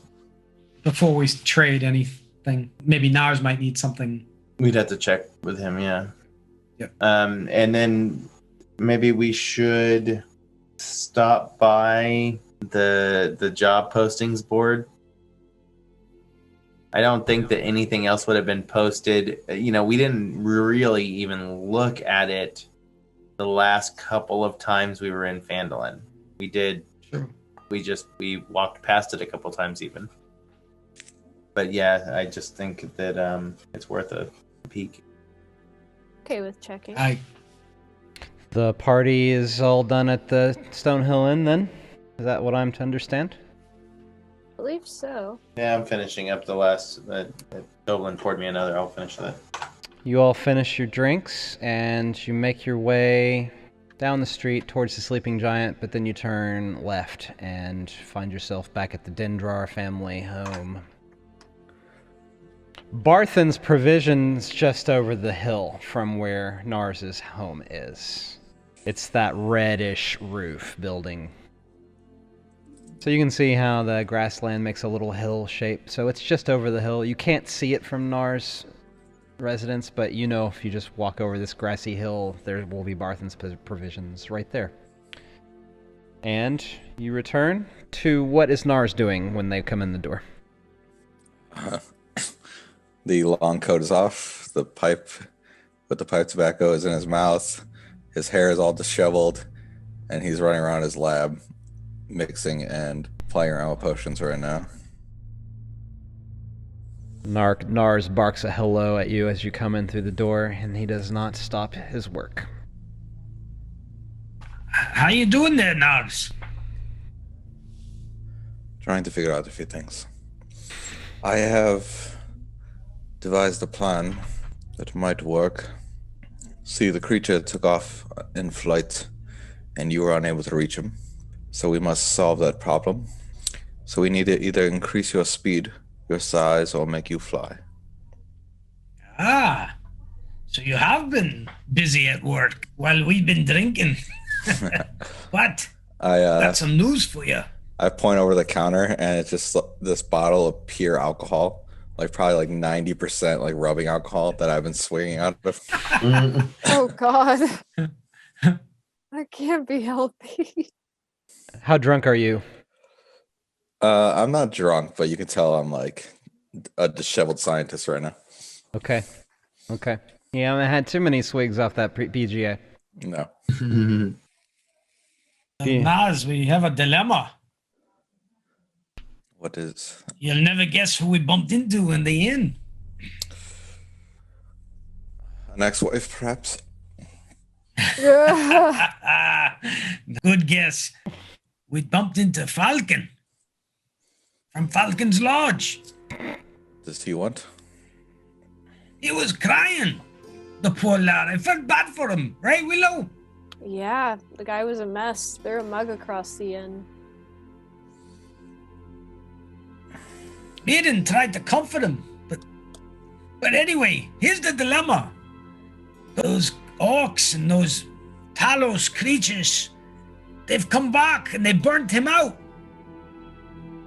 Thardin relays the story to you about how the gigantic boar creature with the tusks of lightning and the hooves of thunder knocked a hole in Falcon's palisade and overran him and put his lodge to the torch. And a horde of Talosian A horde of 20 orcs. orcs. He didn't mention a number on the cult members. Okay. So orcs separate from 20 orcs. the Talosian cultists? That's what he said, 20 orcs. Which got Thardin's blood just boiling when he said that. I pause for a second. And I say, well then it is lost already. What is the point of rallying to the aid? The point is that this threat could spread further. Ask yourselves.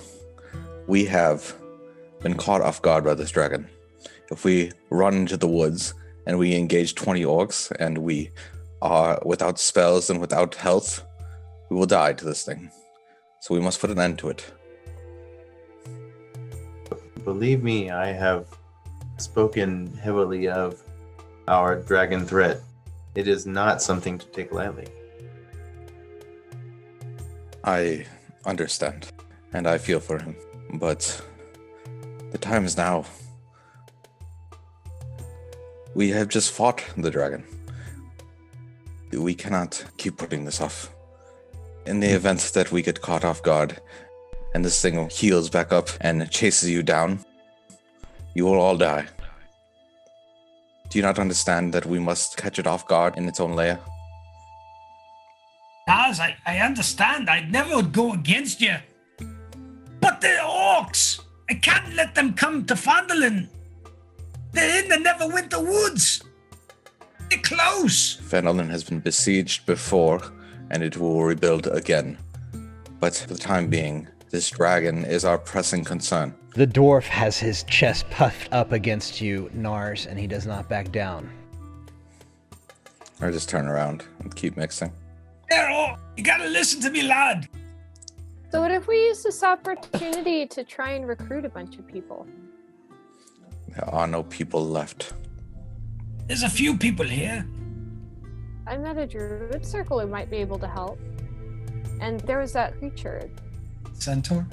I don't remember. I don't think it wasn't the centaur. It was lion's head, snake tail. I think was that it? DM. The Manticore. The Manticore, that was it. The Manticore Oh, said the if Manticore. we needed help, we could talk to him. We could find him. I mean, Manticores say a lot of things. You don't know where he is. Huh? You don't know the location of the Manticore. No. But we have made some friends who might be able to help if we're able to track them down. The more people we have, the more people we're able to recruit, the more likely it is that we completely get rid of the dragon. I could even try and find that Druid circle I came close with, see if maybe they can help us, if they have any knowledge for us. The more prepared we are, the more likely we are to win. Like, we were caught off guard, and that was a problem. We didn't know how to handle it. Nars is not listening.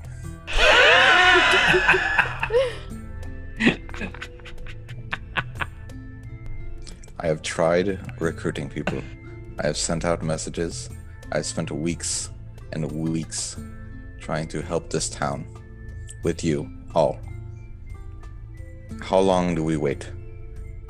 Do we rally to the aid of Falcon and then we come back to Phandalin and it is burned to the ground? Do we go out into the fields and look for this druidic circle and the dragon sees us from above and swoops down and kills us all right then and there? Or is it is clear your concern is on the town? My concern. But we are not the only ones in this world. You see, the Artificer will not be swayed from what he perceives as his destiny to save this town, first and foremost by killing the dragon. It is within reach. If you will not accompany me, then I will have to be forced to go with you. But it is not my willingness that I will go. It is out of necessity. I will go with you. Do we know where to find the dragon?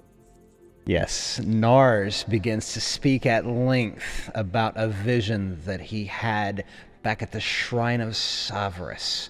When he put his hand on the altar of Savras, he received a divination in the form of a waking dream in which he rose from his body and floated from your location in Savras 20 miles to the south to Icespire Peak, where he was able to zoom back down in on a vision of the dragon sleeping on the roof of a holdfast that was built into the side of Icespire Peak. You know exactly where the dragon's location is. How many days' journey do you think it is? Nars, to that dragon. It's to the south of Coneybury, so however long it took us before, plus a little extra. It was about a day and a half's journey out to Coneybury.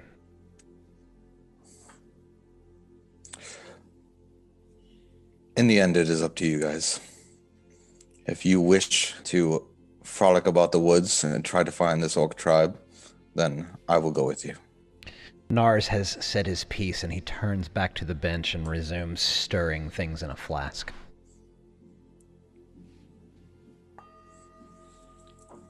Willow, Myrin, and I say it in a low whisper. Step over here, and we go sit in the chairs on the other side. The party leaves the alchemy lab as Nars continues to stir in his flasks. They take refuge in the conversation pit in the main room. There are 4 very comfortable chairs that have been donated by the residents of Phandalin for you guys to sit in. I see his point, and I understand. This is a very confusing time. We need to kill the dragon, but we need to stop this cult. Is there any chance that they are connected? I never thought of that, lad. Well, when there is a looming threat that is so large, one could at least assume that there is some connection, whether it be by the gods or otherwise. I think that it's something that has touched many people along the Sword Coast. Now we are posed with bias. We have a friend saying that he needs help. He called us here. He sent us the letters. I don't want to go against Nars or any of you. I trust you all with me life. I don't think we're going against anybody if we're only here to help. Prioritizing certain things. I, Willow. I just want us to make the right decision for all of us and for the people of Phandalin. Yeah. Let me ask you this, Myrin. And Willow, you too. You know a little bit about creatures. We can't defeat that creature if it's up in the air. What time of day is it right now? It's still light. So late? We can't defeat that. Maybe 24 hours. Myrin, As Thardin's saying this to me, I start to feel my hunter's mark probably in its last hours of grasp.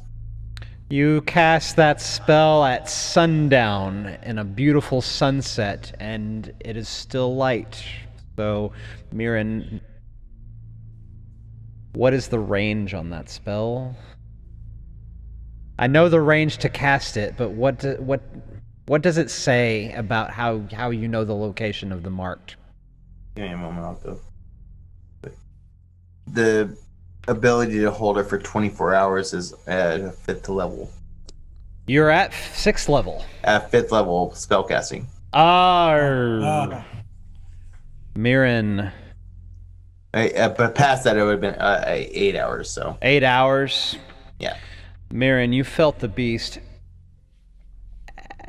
You feel very strongly as if the beast did return to Icespire Hold, where Nars described it layers. Mm-hmm.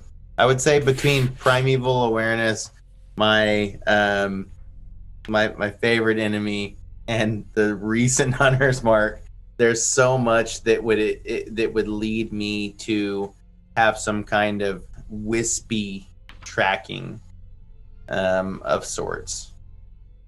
I wouldn't say that it's accurate at this point because there's nothing that's like active to that, but all that stuff being the fact that the dragon has touched me a little bit is all that stuff I feel like would have culminated into something.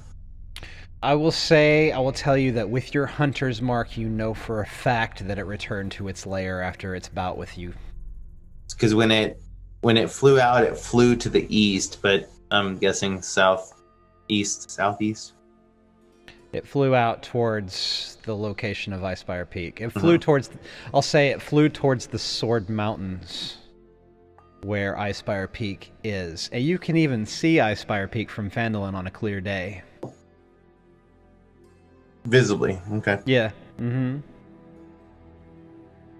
So it's quite a ways away if it's at its lair now. Now, since the 8 hours has expired, you have no idea where it may have moved. Okay. Because, it doesn't stay at Icespire Peak all the time.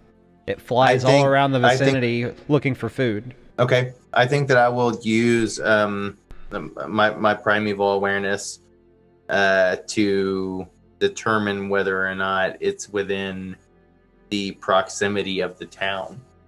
Okay. Yeah, you don't detect it within a mile. Okay. Well, actually, it would be... Yes, yeah. It would be a mile. Yeah.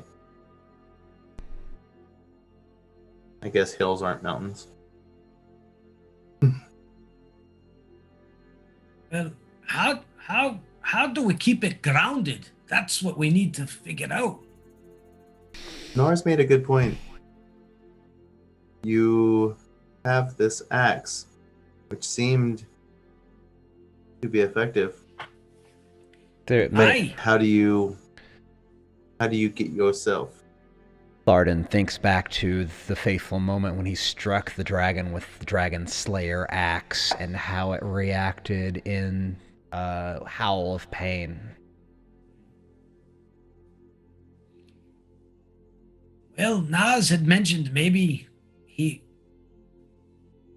could get me to fly somehow. If Oh, I could keep. I remember you flying back in Nomengard. You made a great balloon. I was, lass. What the party, what I would like for the party to do now is discuss their next move. You know that Nars has said his piece, and he's not in the room with you. I want to hear the rest of the three of you hash out what to do next. DM, real quick. Yep. That just invoked something in Nars. I don't know if you would have heard it, but the Nomengard mushrooms, combined with regular regents, I might be able to whittle down the wild magic into a flying potion. Well, you were working in there for a long time, and all of that stuff was laid out in front of you. You know, I only know that whenever I have a bunch of things to play with and can put them together. Yeah. You want to try to brew a flying potion? Yes. Roll a d20 and tell me what you get.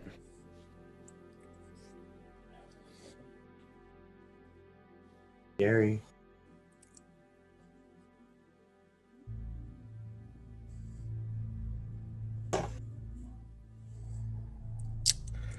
Any mods or no?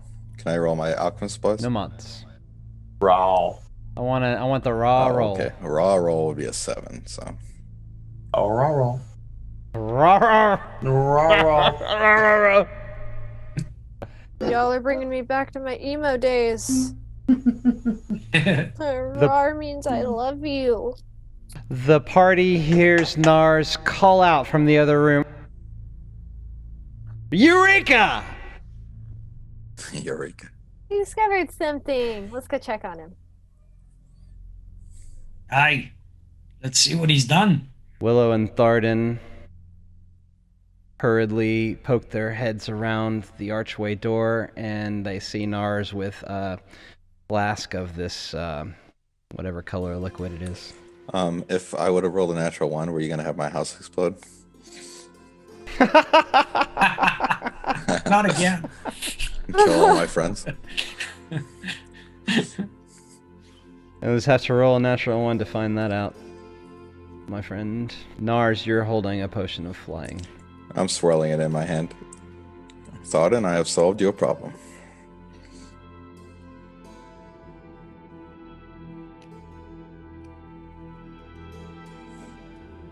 You have there, lad. It's the potion of flight. It'll give you the ability to fly for 1 minute. That might be just enough to kill the dragon. I sure hope so. How does it work?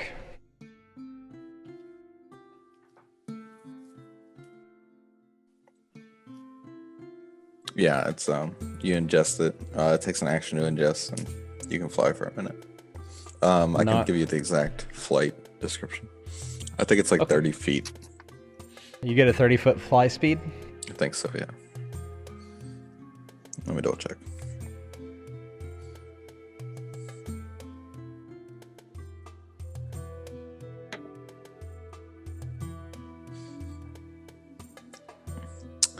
Oh, it's a lot worse than that.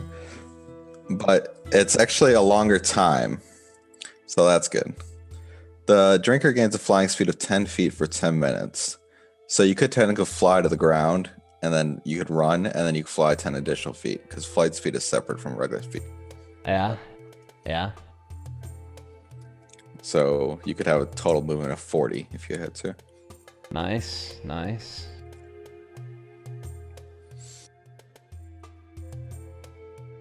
I will hand it to Thardin, and I'll say, When the time comes, I hope you know when to use this. Aye. Have you decided yet? Nars turns to Thardin and asks if the party's come to a verdict about what to do next. I think you should be in on it too, Nars. Like, Nars has said his piece. He said that what he wants to do, and he has said he will follow you if you do what you want to do. He wants to know what you want to do. Myrin mentioned, I believe it was Myrin, mentioned that this stuff could be connected.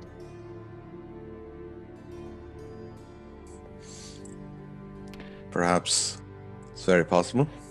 I feel like you know this area. Nars has made his thoughts clear that the dragon is of the most paramount importance, and I don't think you're going to sway him from it. If it is connected, it's probably the same thing that happened to the Manticore. They are being driven out of their lands by this dragon, and they are forced to move south. I think we all concur with you. We'll go kill the dragon. You do realize you might not come back from this part. Lad, what I tell you when I first met you, I'm not afraid of the dragon. You may not be afraid, but I can say that with our abilities at their current state, any honing that we could do on our skills would be beneficial. Aye. I agree with that. I'm actually really tied over this situation because I completely agree with Nars. Like, the dragon could take out absolutely everything in a snap. Yeah. And it does. It takes out whatever it wants to in its wake. DM, Go ahead. how much when we had our encounter with the dragon, I don't think there wasn't much of a fight. When we had our encounter, what damage we did, it seemed minuscule, I'm assuming, right? Or was it semi-effective? When you saw Thardin connect with the white dragon's chest, as high up as a blow that he could get, double hand, overhanded, you saw that thing and heard that thing roar out in pain.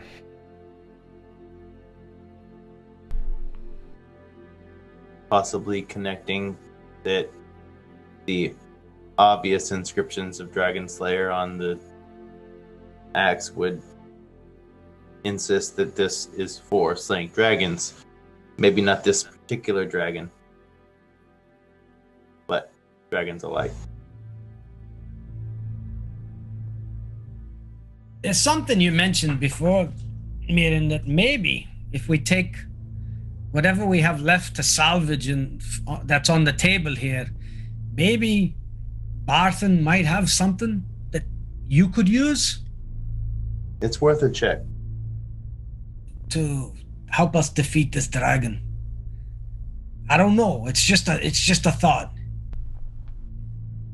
I would say, and I'm looking down at the alchemist table now. These items seem useless. Look at that shield. Look at those gauntlets. Thardin, are you going to use those? Nah, you got my new gauntlets. Then why are these here? Why waste our time? We're gonna trade them. Then we must trade them. Barthen is nearby. I agree. We also have these chunks of gold and then a bag of gold and Aye, lass, we have the chunks of gold. So what is gold going to do against a dragon? we could bribe it. I know. have not spoken to it personally. We've also got this. We've also got this like necklace of greed or something. We could just give it to that. Be like, here, you're a dragon. You're greedy. You can just have this. This is yours now. Merry Christmas. Are you suggesting, Willow, that we forgo killing the dragon and that we parley with the dragon? Maybe just kind of in a sleight of hand sort of way. Are you suggesting we offered it whatever treasures we have and maybe it would leave Phandalin alone? Not sure. I'm not sure if it would listen. I think dragons are notoriously evil, aren't they? Like, Well, specifically the type of dragon. And DM, can I roll something? Some kind of History or Arcana? on Either one. Yep. I actually Roll. should have advantage on this. Roll for history or Arcana or nature. I will. Which you said Arcana, nature, and what else? History.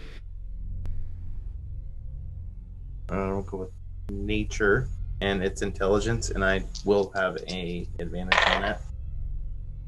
Nat 20. Myrin knows that the white dragon is the most animistic of all dragon kind. Myrin tells you that dragons are either metallic or chromatic. The metallic dragons are generally good, the chromatic dragons are generally evil, and this one is a white dragon, which makes it chromatic. Not only is it evil, it is the most cruel. Not only is it evil, it is the most animistic of all dragons, so it's the least likely to talk to you. It considers it, well, while it can talk, it considers itself above talking to its prey. And its affinity to wealth. You know that white dragons will sometimes layer with gleaming treasure. Oftentimes that means ivory tusks. Oftentimes that means diamonds.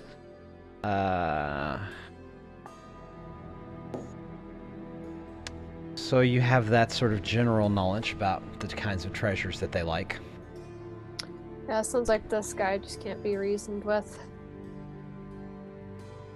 I was thinking of using things as more of a distraction, kind of a. Definitely a good idea, Willow. But I did sense a lot of evil in it when we were on the battlefield. Oh, I'm And sure. we've got to kill it. There's no other way about it. Maybe just by chance, we take whatever we have here and the gold, and maybe Bathrin might have something for us. Maybe not. But then that must make us rethink our strategy to fight it and the spells we take in. I'll tell you what Barthen stocks in his store. Other than some food stuff items for his grocery section, he also stocks the adventuring gear you'll find in the player's handbook. He has most of that stuff. But he is not known for having something magical or otherworldly. He does not carry wondrous items. He has most of the adventuring gear below the cost of 100 gold pieces that you'll find in the player's handbook. Myrin, Yes. what is the probability that you'd be able to develop some sort of contraption that would keep it on the ground, like a trap?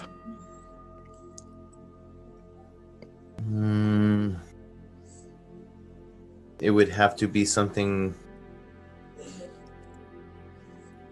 I mean, hypothetically, if we came across it sleeping, Yes. I can learn snare, or I can learn jump, and I'm pretty sure I could Yeah, I could triple Thardin's jump with a jump spell. I could do the same. We could have Thardin jumping at it over and over again. Those of you that are allowed to change your spells every long rest have some thinking to do. Yep. Been poking through. You know, I can jump as well. And then you stand on my shoulders, and then you jump off my shoulders, and then there's no telling how high you could be. Did I feel like it was a small cave, or did I get the whole... I got the whole layout, didn't I? You got a vision of the hold in your mind. What would you like to know about it? Yeah, I'm more concerned with if I saw it's a nesting spot and how high the cavern was.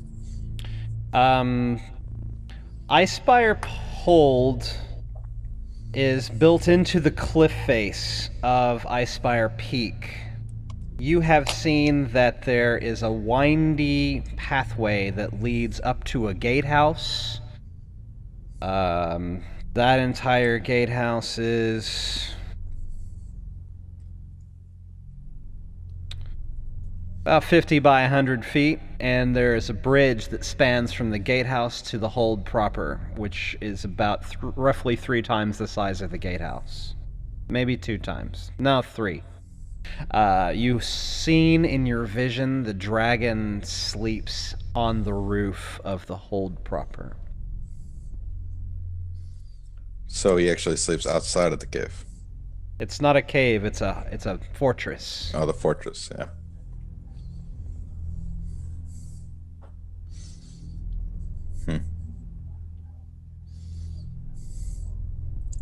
Not very many people know about Icespire Hold. Not very many people even knew of its existence before this. You've had a vision of it.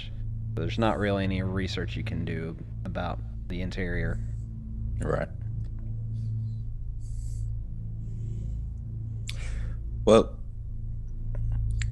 I mean, if we're talking about fighting the dragon, we need to figure out a way to get to it or keep it down. We have a few methods. Myrin, I'm thinking about what happened to you. And I think I might pray tonight to Moradin. Have him bless me with a spell that might help you. Keep you from getting afraid. Myrin shivers at the very thought of what he experienced. Yeah, maybe like the light blonde hairs on his arms are raising. The problem we have is that creature, when he hit me pretty good.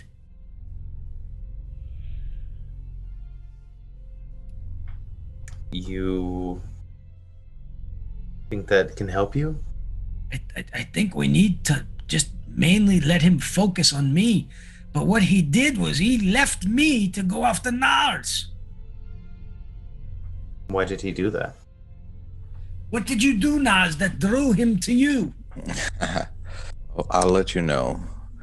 I've already been thinking about that, and I have a spell that would prevent attacking me. Was he able to see through that spell you cast? Through that potion? I'm not sure. I assume he just has really incredible senses. Probably can smell where we're at. We were also in the snow.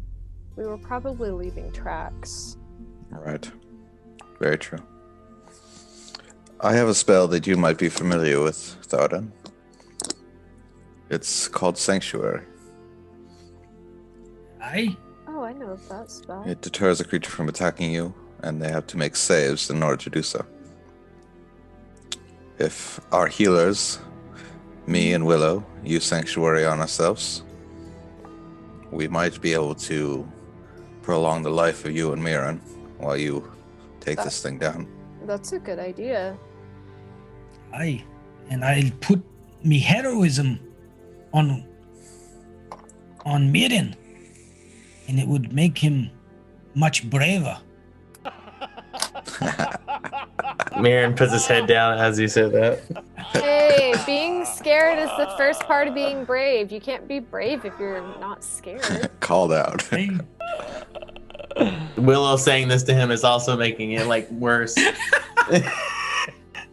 Like, Is it because I'm adorable? it's like when your mom tries to like make you feel better because you lost a game or something. What? Am I the mom of the group? Really? I'm riding a skeleton horse. Well, Thardin is clearly not the mom of the group, though. The party's in the lab with Nars right now at the current time. Would they like to visit Barthen's before the sun goes down tonight, or on their way out of town tomorrow? Tonight. I assume you're taking a long rest here overnight before you set out to Icespire Peak. Yeah, I would like to do it tonight. we'll do it tonight because we need to change out some spells when we pray and whatnot. Yeah. Were we set on the sanctuary thing? You'll have time to adjust your spells when you take a long rest. I don't think it's a bad idea. Was Barthen and the tavern the only places that were open, or was the Lion Coster shield as well? I know that Toblin told us that from at least his knowledge, that it was only Barthen's that was open, and everybody else had left along with Harbin Wester and most of the people that were running establishments. Toblin didn't mention to you anything about the Lion Shield Coster. He only said that he was aware of Barthen. But again, it was just his knowledge. Right. Barthen and check. Toblin, that's their place. That's their property, their ownership of that business. And the Lion Shield Coster only employs Lenine to run that place. So I don't think she's probably there conducting business hours. Well, I'm thinking, lads and lass, I've been thinking about this, that we may have one resource we haven't tapped into. Maybe Falcon might have some idea Perhaps. how to fight this dragon. Can't hurt to ask him. Maybe we should talk to him. Why don't we split up? One of us go to the tavern, probably Myrin knows him best, and the rest of us go to the Barthens. Aye, and we can go look at the job board, in case there's something else that Harbin left up there for us. And I'd like to go by the Lion Costa just in case he might be there. What does the party do? I will go to the job board, and I will stop by the tavern to meet up with Myrin after he engages conversation. The other two of you could go to the Barthens. Yeah, Willow, should we go to Barthen's together? We'll sell whatever we have left. Yeah, we can do that. And then check on the Lion Coster shield if that weapons master is there or not. Thardin and Willow, you crest over that gentle grass hill and you see Barthen's provisions lying just beyond. As you descend, you notice that there are no traffic moving through the streets. Nobody is walking around. You see not a soul. It's very still and eerie. You come in through the front door, and Barthen is there behind his counter, and his eyes light up when he sees two of the heroes of Phandalin come into his meager establishment. Hello. Hi. Master Thardin, Master Willow. Hi, how you been, lad? Oh, I've been better. Strange times we're living in here. Yeah. What can I do for you? We have some stuff we'd like to sell. Well, let's see what you got. You Okay. put all the things in the bag of holding that you wanted to sell before you left. Okay, pull them- I kind of You can assumed pull them I'll- out as an action. You can pull something out of the bag of holding as an action. All right, I'll grab the first thing. I'll just reach in and grab something. Which is what? I don't know. You have the entire list in your inventory. Under other possessions. Under what's in the bag of holding. Under other possessions. I'll need you to choose an item from that list and ask Barthen if he would like it. Rusty set of antique smithy tools.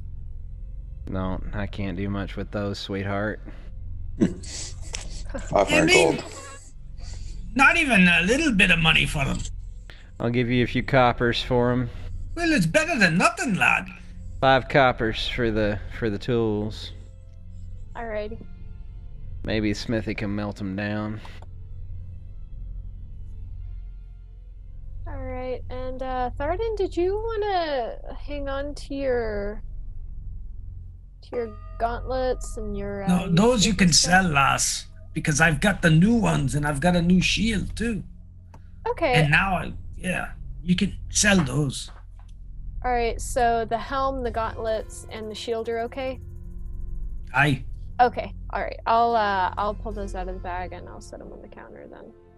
Barthen looks them over. His face is already skeptical as he does not deal in weapons or armor, but he looks at them, looks at the condition that they're in. By the heroes of Phandalin. I'll give you 2 silver for them. Is that okay with Arden? That's fine. Is the lion cost to open if you know that, lad?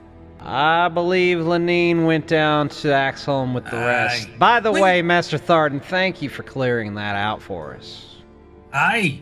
I'm glad the people have a refuge to go to. They'll all be much safer down there if the dragon should happen to show his face around here. I hope y'all are here if it does. Well, look. Hopefully we'll take care of it before it shows up here. We kind of came here to hoping we could trade some stuff to you. Maybe. Oh, well, what else you got? You know, I do have to make a business, so I can't just give you things, but I'll take a look at what you got, and I'll have to give you my best price for them. Aye, and maybe you'd have something that might help us against the dragon. I've got some adventuring gear, and he motions to the shelves. Do you want to go take a peek at it with me, Thardin? Sure. We'll look around. You can buy anything that you can find in the adventuring gear in the player's handbook that costs less than 100 gold. What else do we have in the bag that we can sell them besides the old weaponry? We have the we didn't do anything with that jeweled dagger with the dwarven runes on it, did we? The greed is good one? Thardin hates that necklace. Do you want to get rid of this? We can get rid of this. I'd like to burn it down to melt it to metal. Could you do that, Barthen? Barthen says, "Oh, what now? What's the question? What do you got there?" Willow. Yeah, it's this jeweled. It's a pendant in the shape of a small jeweled dagger inscribed with dwarven runes that translate to "greed is good." Oh, his eyes. It's evil. His Melt eyes. it down. Thardin, you see Barthen's eyes light up at the sight of this beautiful artifact, and he looks at it as if he might be a collector of such fineries himself, and he offers, "Well, I'll give you 45 gold piece for that. That's quite valuable. Do you mind if I take a look at it?" I'll hand it to him. He looks it very closely, turns it over in his hand. 45 gold. How do you think that works? You know more about the value than I do, Thardin. You're dwarven. The money is very generous, but that item that's in your hand is evil. Well, we'll take that one under advisement, Master Thardin. As you know, I don't pray to your dwarven gods, and this is a really nice piece. Do you want the 45 gold for it or not? Willow will take the money, but I don't look. I told you, And I'm gonna pray that you do the right thing and get rid of it. Melt it down. He grabs a little baggie with 50 gold pieces and takes 5 out and tosses you the rest of the bag. Alright. You can add 45 gold to your character sheets. Along with the 5 copper and the 2 silver for the items you've already sold. Will there be anything else?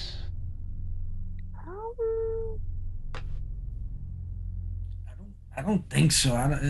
Unless there's something else in the bag, Willow, but I'll double check. I mean, and I whisper to Willow, I don't think we should give him the gold. No.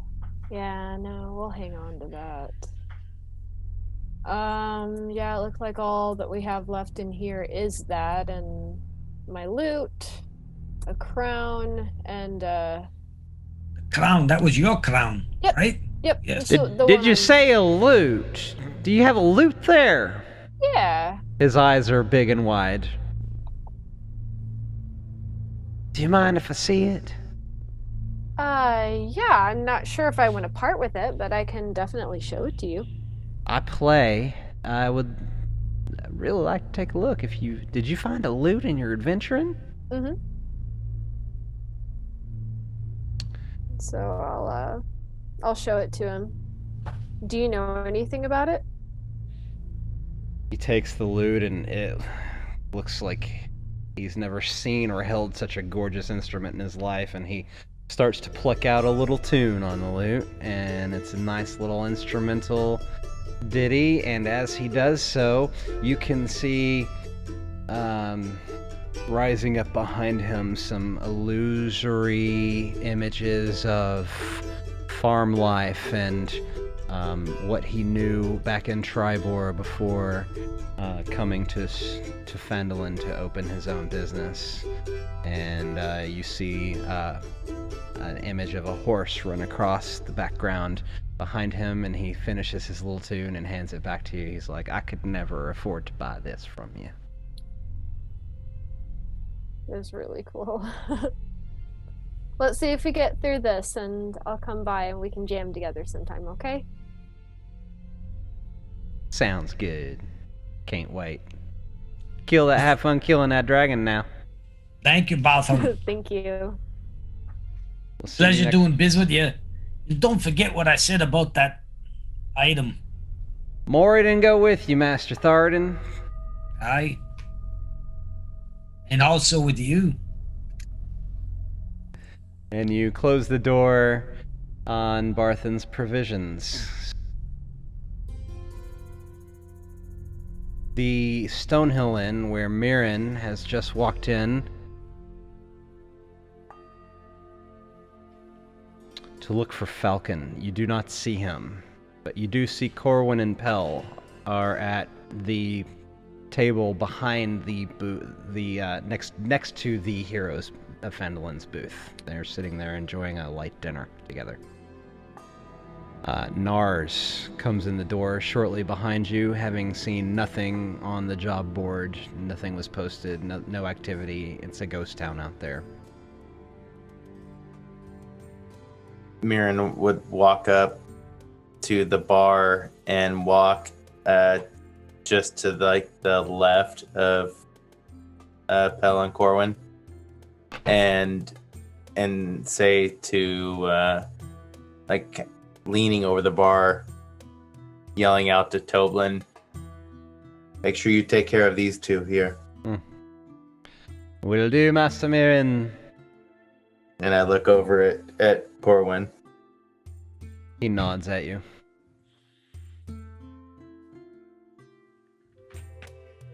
Why you don't remember me? I remember you, Master Myrin. How are you again? I am good. I hope you are as well. As good as can be expected. Master Falcon is indisposed. Moment. I could understand that. He was indisposed down here as well. Yes, he has retired to his own chamber and left word not to be disturbed. I have spoke to him. Now, how are you?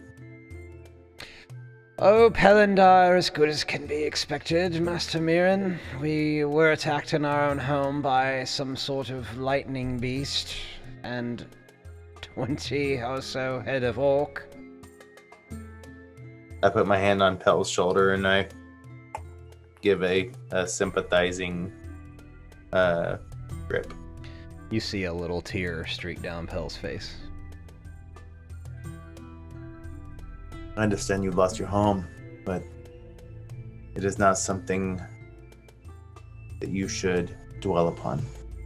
Master Falcon will take care of us, Mr. Elf. Don't you worry about us. It's good to know you're in high spirit.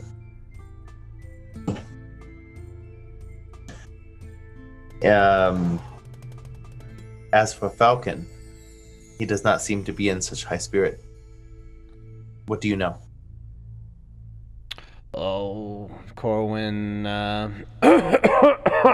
coughs into his handkerchief and he says, I've seen Master Falcon in better shape than this, it's true. He's put his life's work into that lodge. Now it is destroyed. I suppose the three of us will have to start anew. Is it simply the lodge that has got him in the position he has found himself? Well, that lodge was his life's work, sir, and I told him time and again not to display those orc trophies so prominently inside, but he wouldn't listen. And now Timor has come back to bite him in the ass. Do you think the displaying of the orc trophies upset gods, or was there someone that saw these trophies? Well, he took all the trophies himself, my good Sir Elf, and I assume. I think displaying of the trophies was in poor taste. Yes, they were dreadful things. And you just think it was by the gods that this was brought upon him? Well, the trophies didn't help either, sir. Am I in the area now? Yes, you've been here the whole time, Nars. You've walked in and been quietly listening from the bar. I'll walk up. Did they burn down your entire lodge, or did they take it over? I think they put it to the torch. I saw it blazing that night from our hiding places. Do you believe they are heading this way? Oh, now that I couldn't be certain of, Master Nars. Well, They I heard keep you mostly were on to the run for a few days. They keep mostly to the woods, what Falcon says. Have you seen a lot of dragon activity above you? Well, I haven't seen it personally, but I hear tales. That dragon was flying very close to you, if you did not know. Cool. Do you think the dragon had anything to do with the attack? Possibly. Nasty business, those orcs. What do you know about the orcs? I know I have a distaste for their ways. At this point, as if his ears were on fire, Thardin burst through the door as we were talking about orcs. Did I hear somebody mention orcs? With Willow close behind. Hi, guys. Oh, Master Thardin, I don't like those orcs at all. Nasty business. I don't like them either. Business. What was this guy's name again? Corwin? Colin. I have a question for you. Yes, Nars. If you were us, and you were laid with an option between going north and trying to get vengeance on your lodge, or going east and taking care of this dragon problem and saving everyone in this area. Which choice would you choose?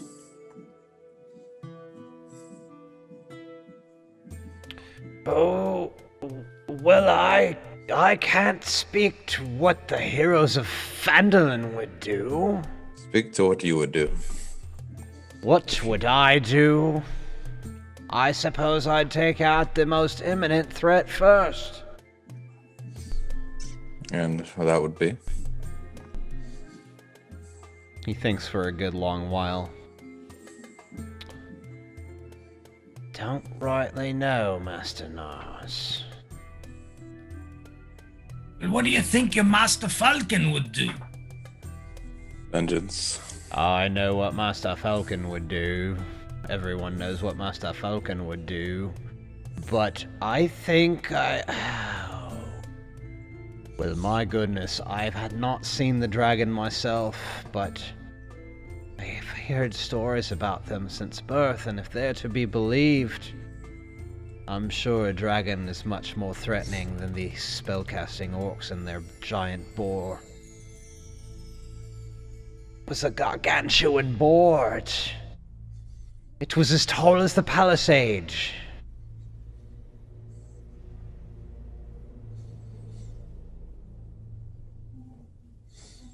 Where are you heading to next? Well, I don't rightly know, sir. Wherever Falcon leads us, I suppose. We are still in his employ. Do you think your master would be able to help us in any way with dealing with this dragon? And in return, we would help you reclaim your lands? He gets this chuckled look across his face and again reminds you, Master Falcon is indisposed. I don't think he's in shape to help anybody right at the moment, if you don't know what I mean. But I am sure I can get him back on his feet, and he would ride with you to seek vengeance for his lodge. Of this I am quite certain, Master Dendrar. Just give me a few days. I'll get him back on his feet. We do not have days, but perhaps in the morning. I think he'll be feeling quite ill in the morning, sir. Well, it would take us a few days to go kill the dragon. By the time we come back, maybe you'll have him ready to fight the orcs. Challenge accepted, Master Thardin. I'll get right on it. Well, In the at least we morning. have- We'll talk in the morning. He and I will talk in the morning. Aye. After he's had his wake-up juice. Hair of the dog. So are we settled then? The dragon first, then the estate next? Aye. I think you and I are settled with the other two. I look to Myrin and Willow. As I have said before, I am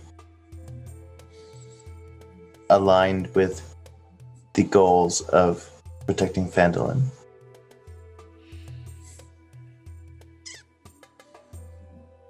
I feel as though you are hesitant, Myrin.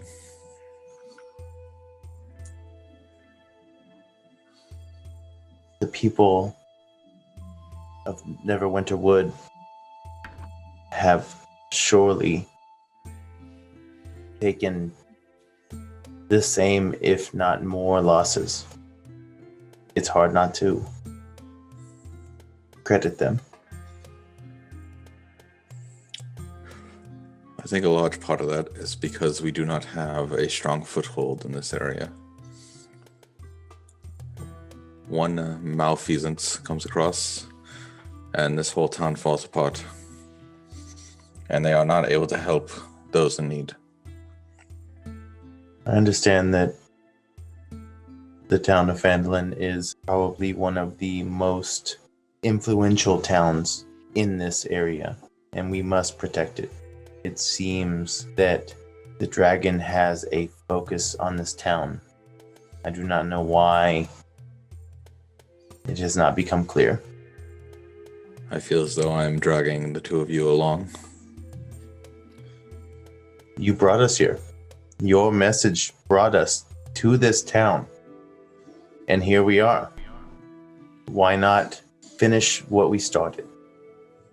Nars, the party makes it clear to you that they are here to follow you in your quest to kill this dragon.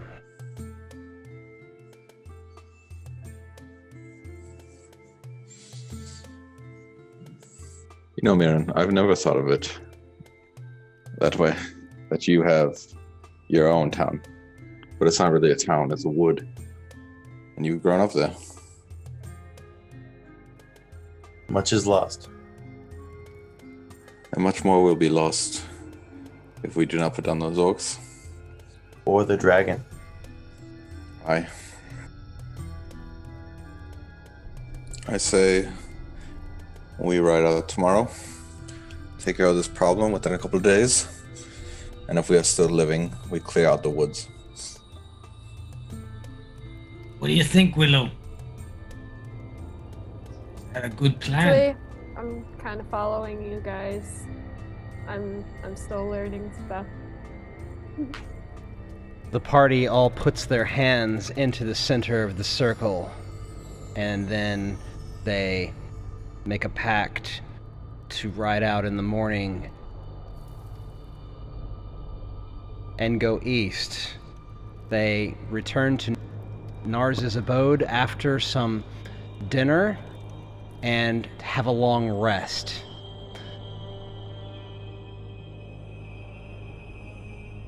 As the next morning breaks, our heroes are already gone as the sun rises on Phandalin. They have taken Trusty, the undead steed, and 3 of them are on foot. They have made their way due east. Instead of going north to the Tribor Trail, they head across some foothills and into the mountain passes that make up this part of the Sword Mountains on their way to Icespire Peak. And that is where we will call it as they make camp for the night. They're able to make it almost to the peak, but there's still a couple of hours to travel tomorrow morning before you hit the peak. And we'll call it here.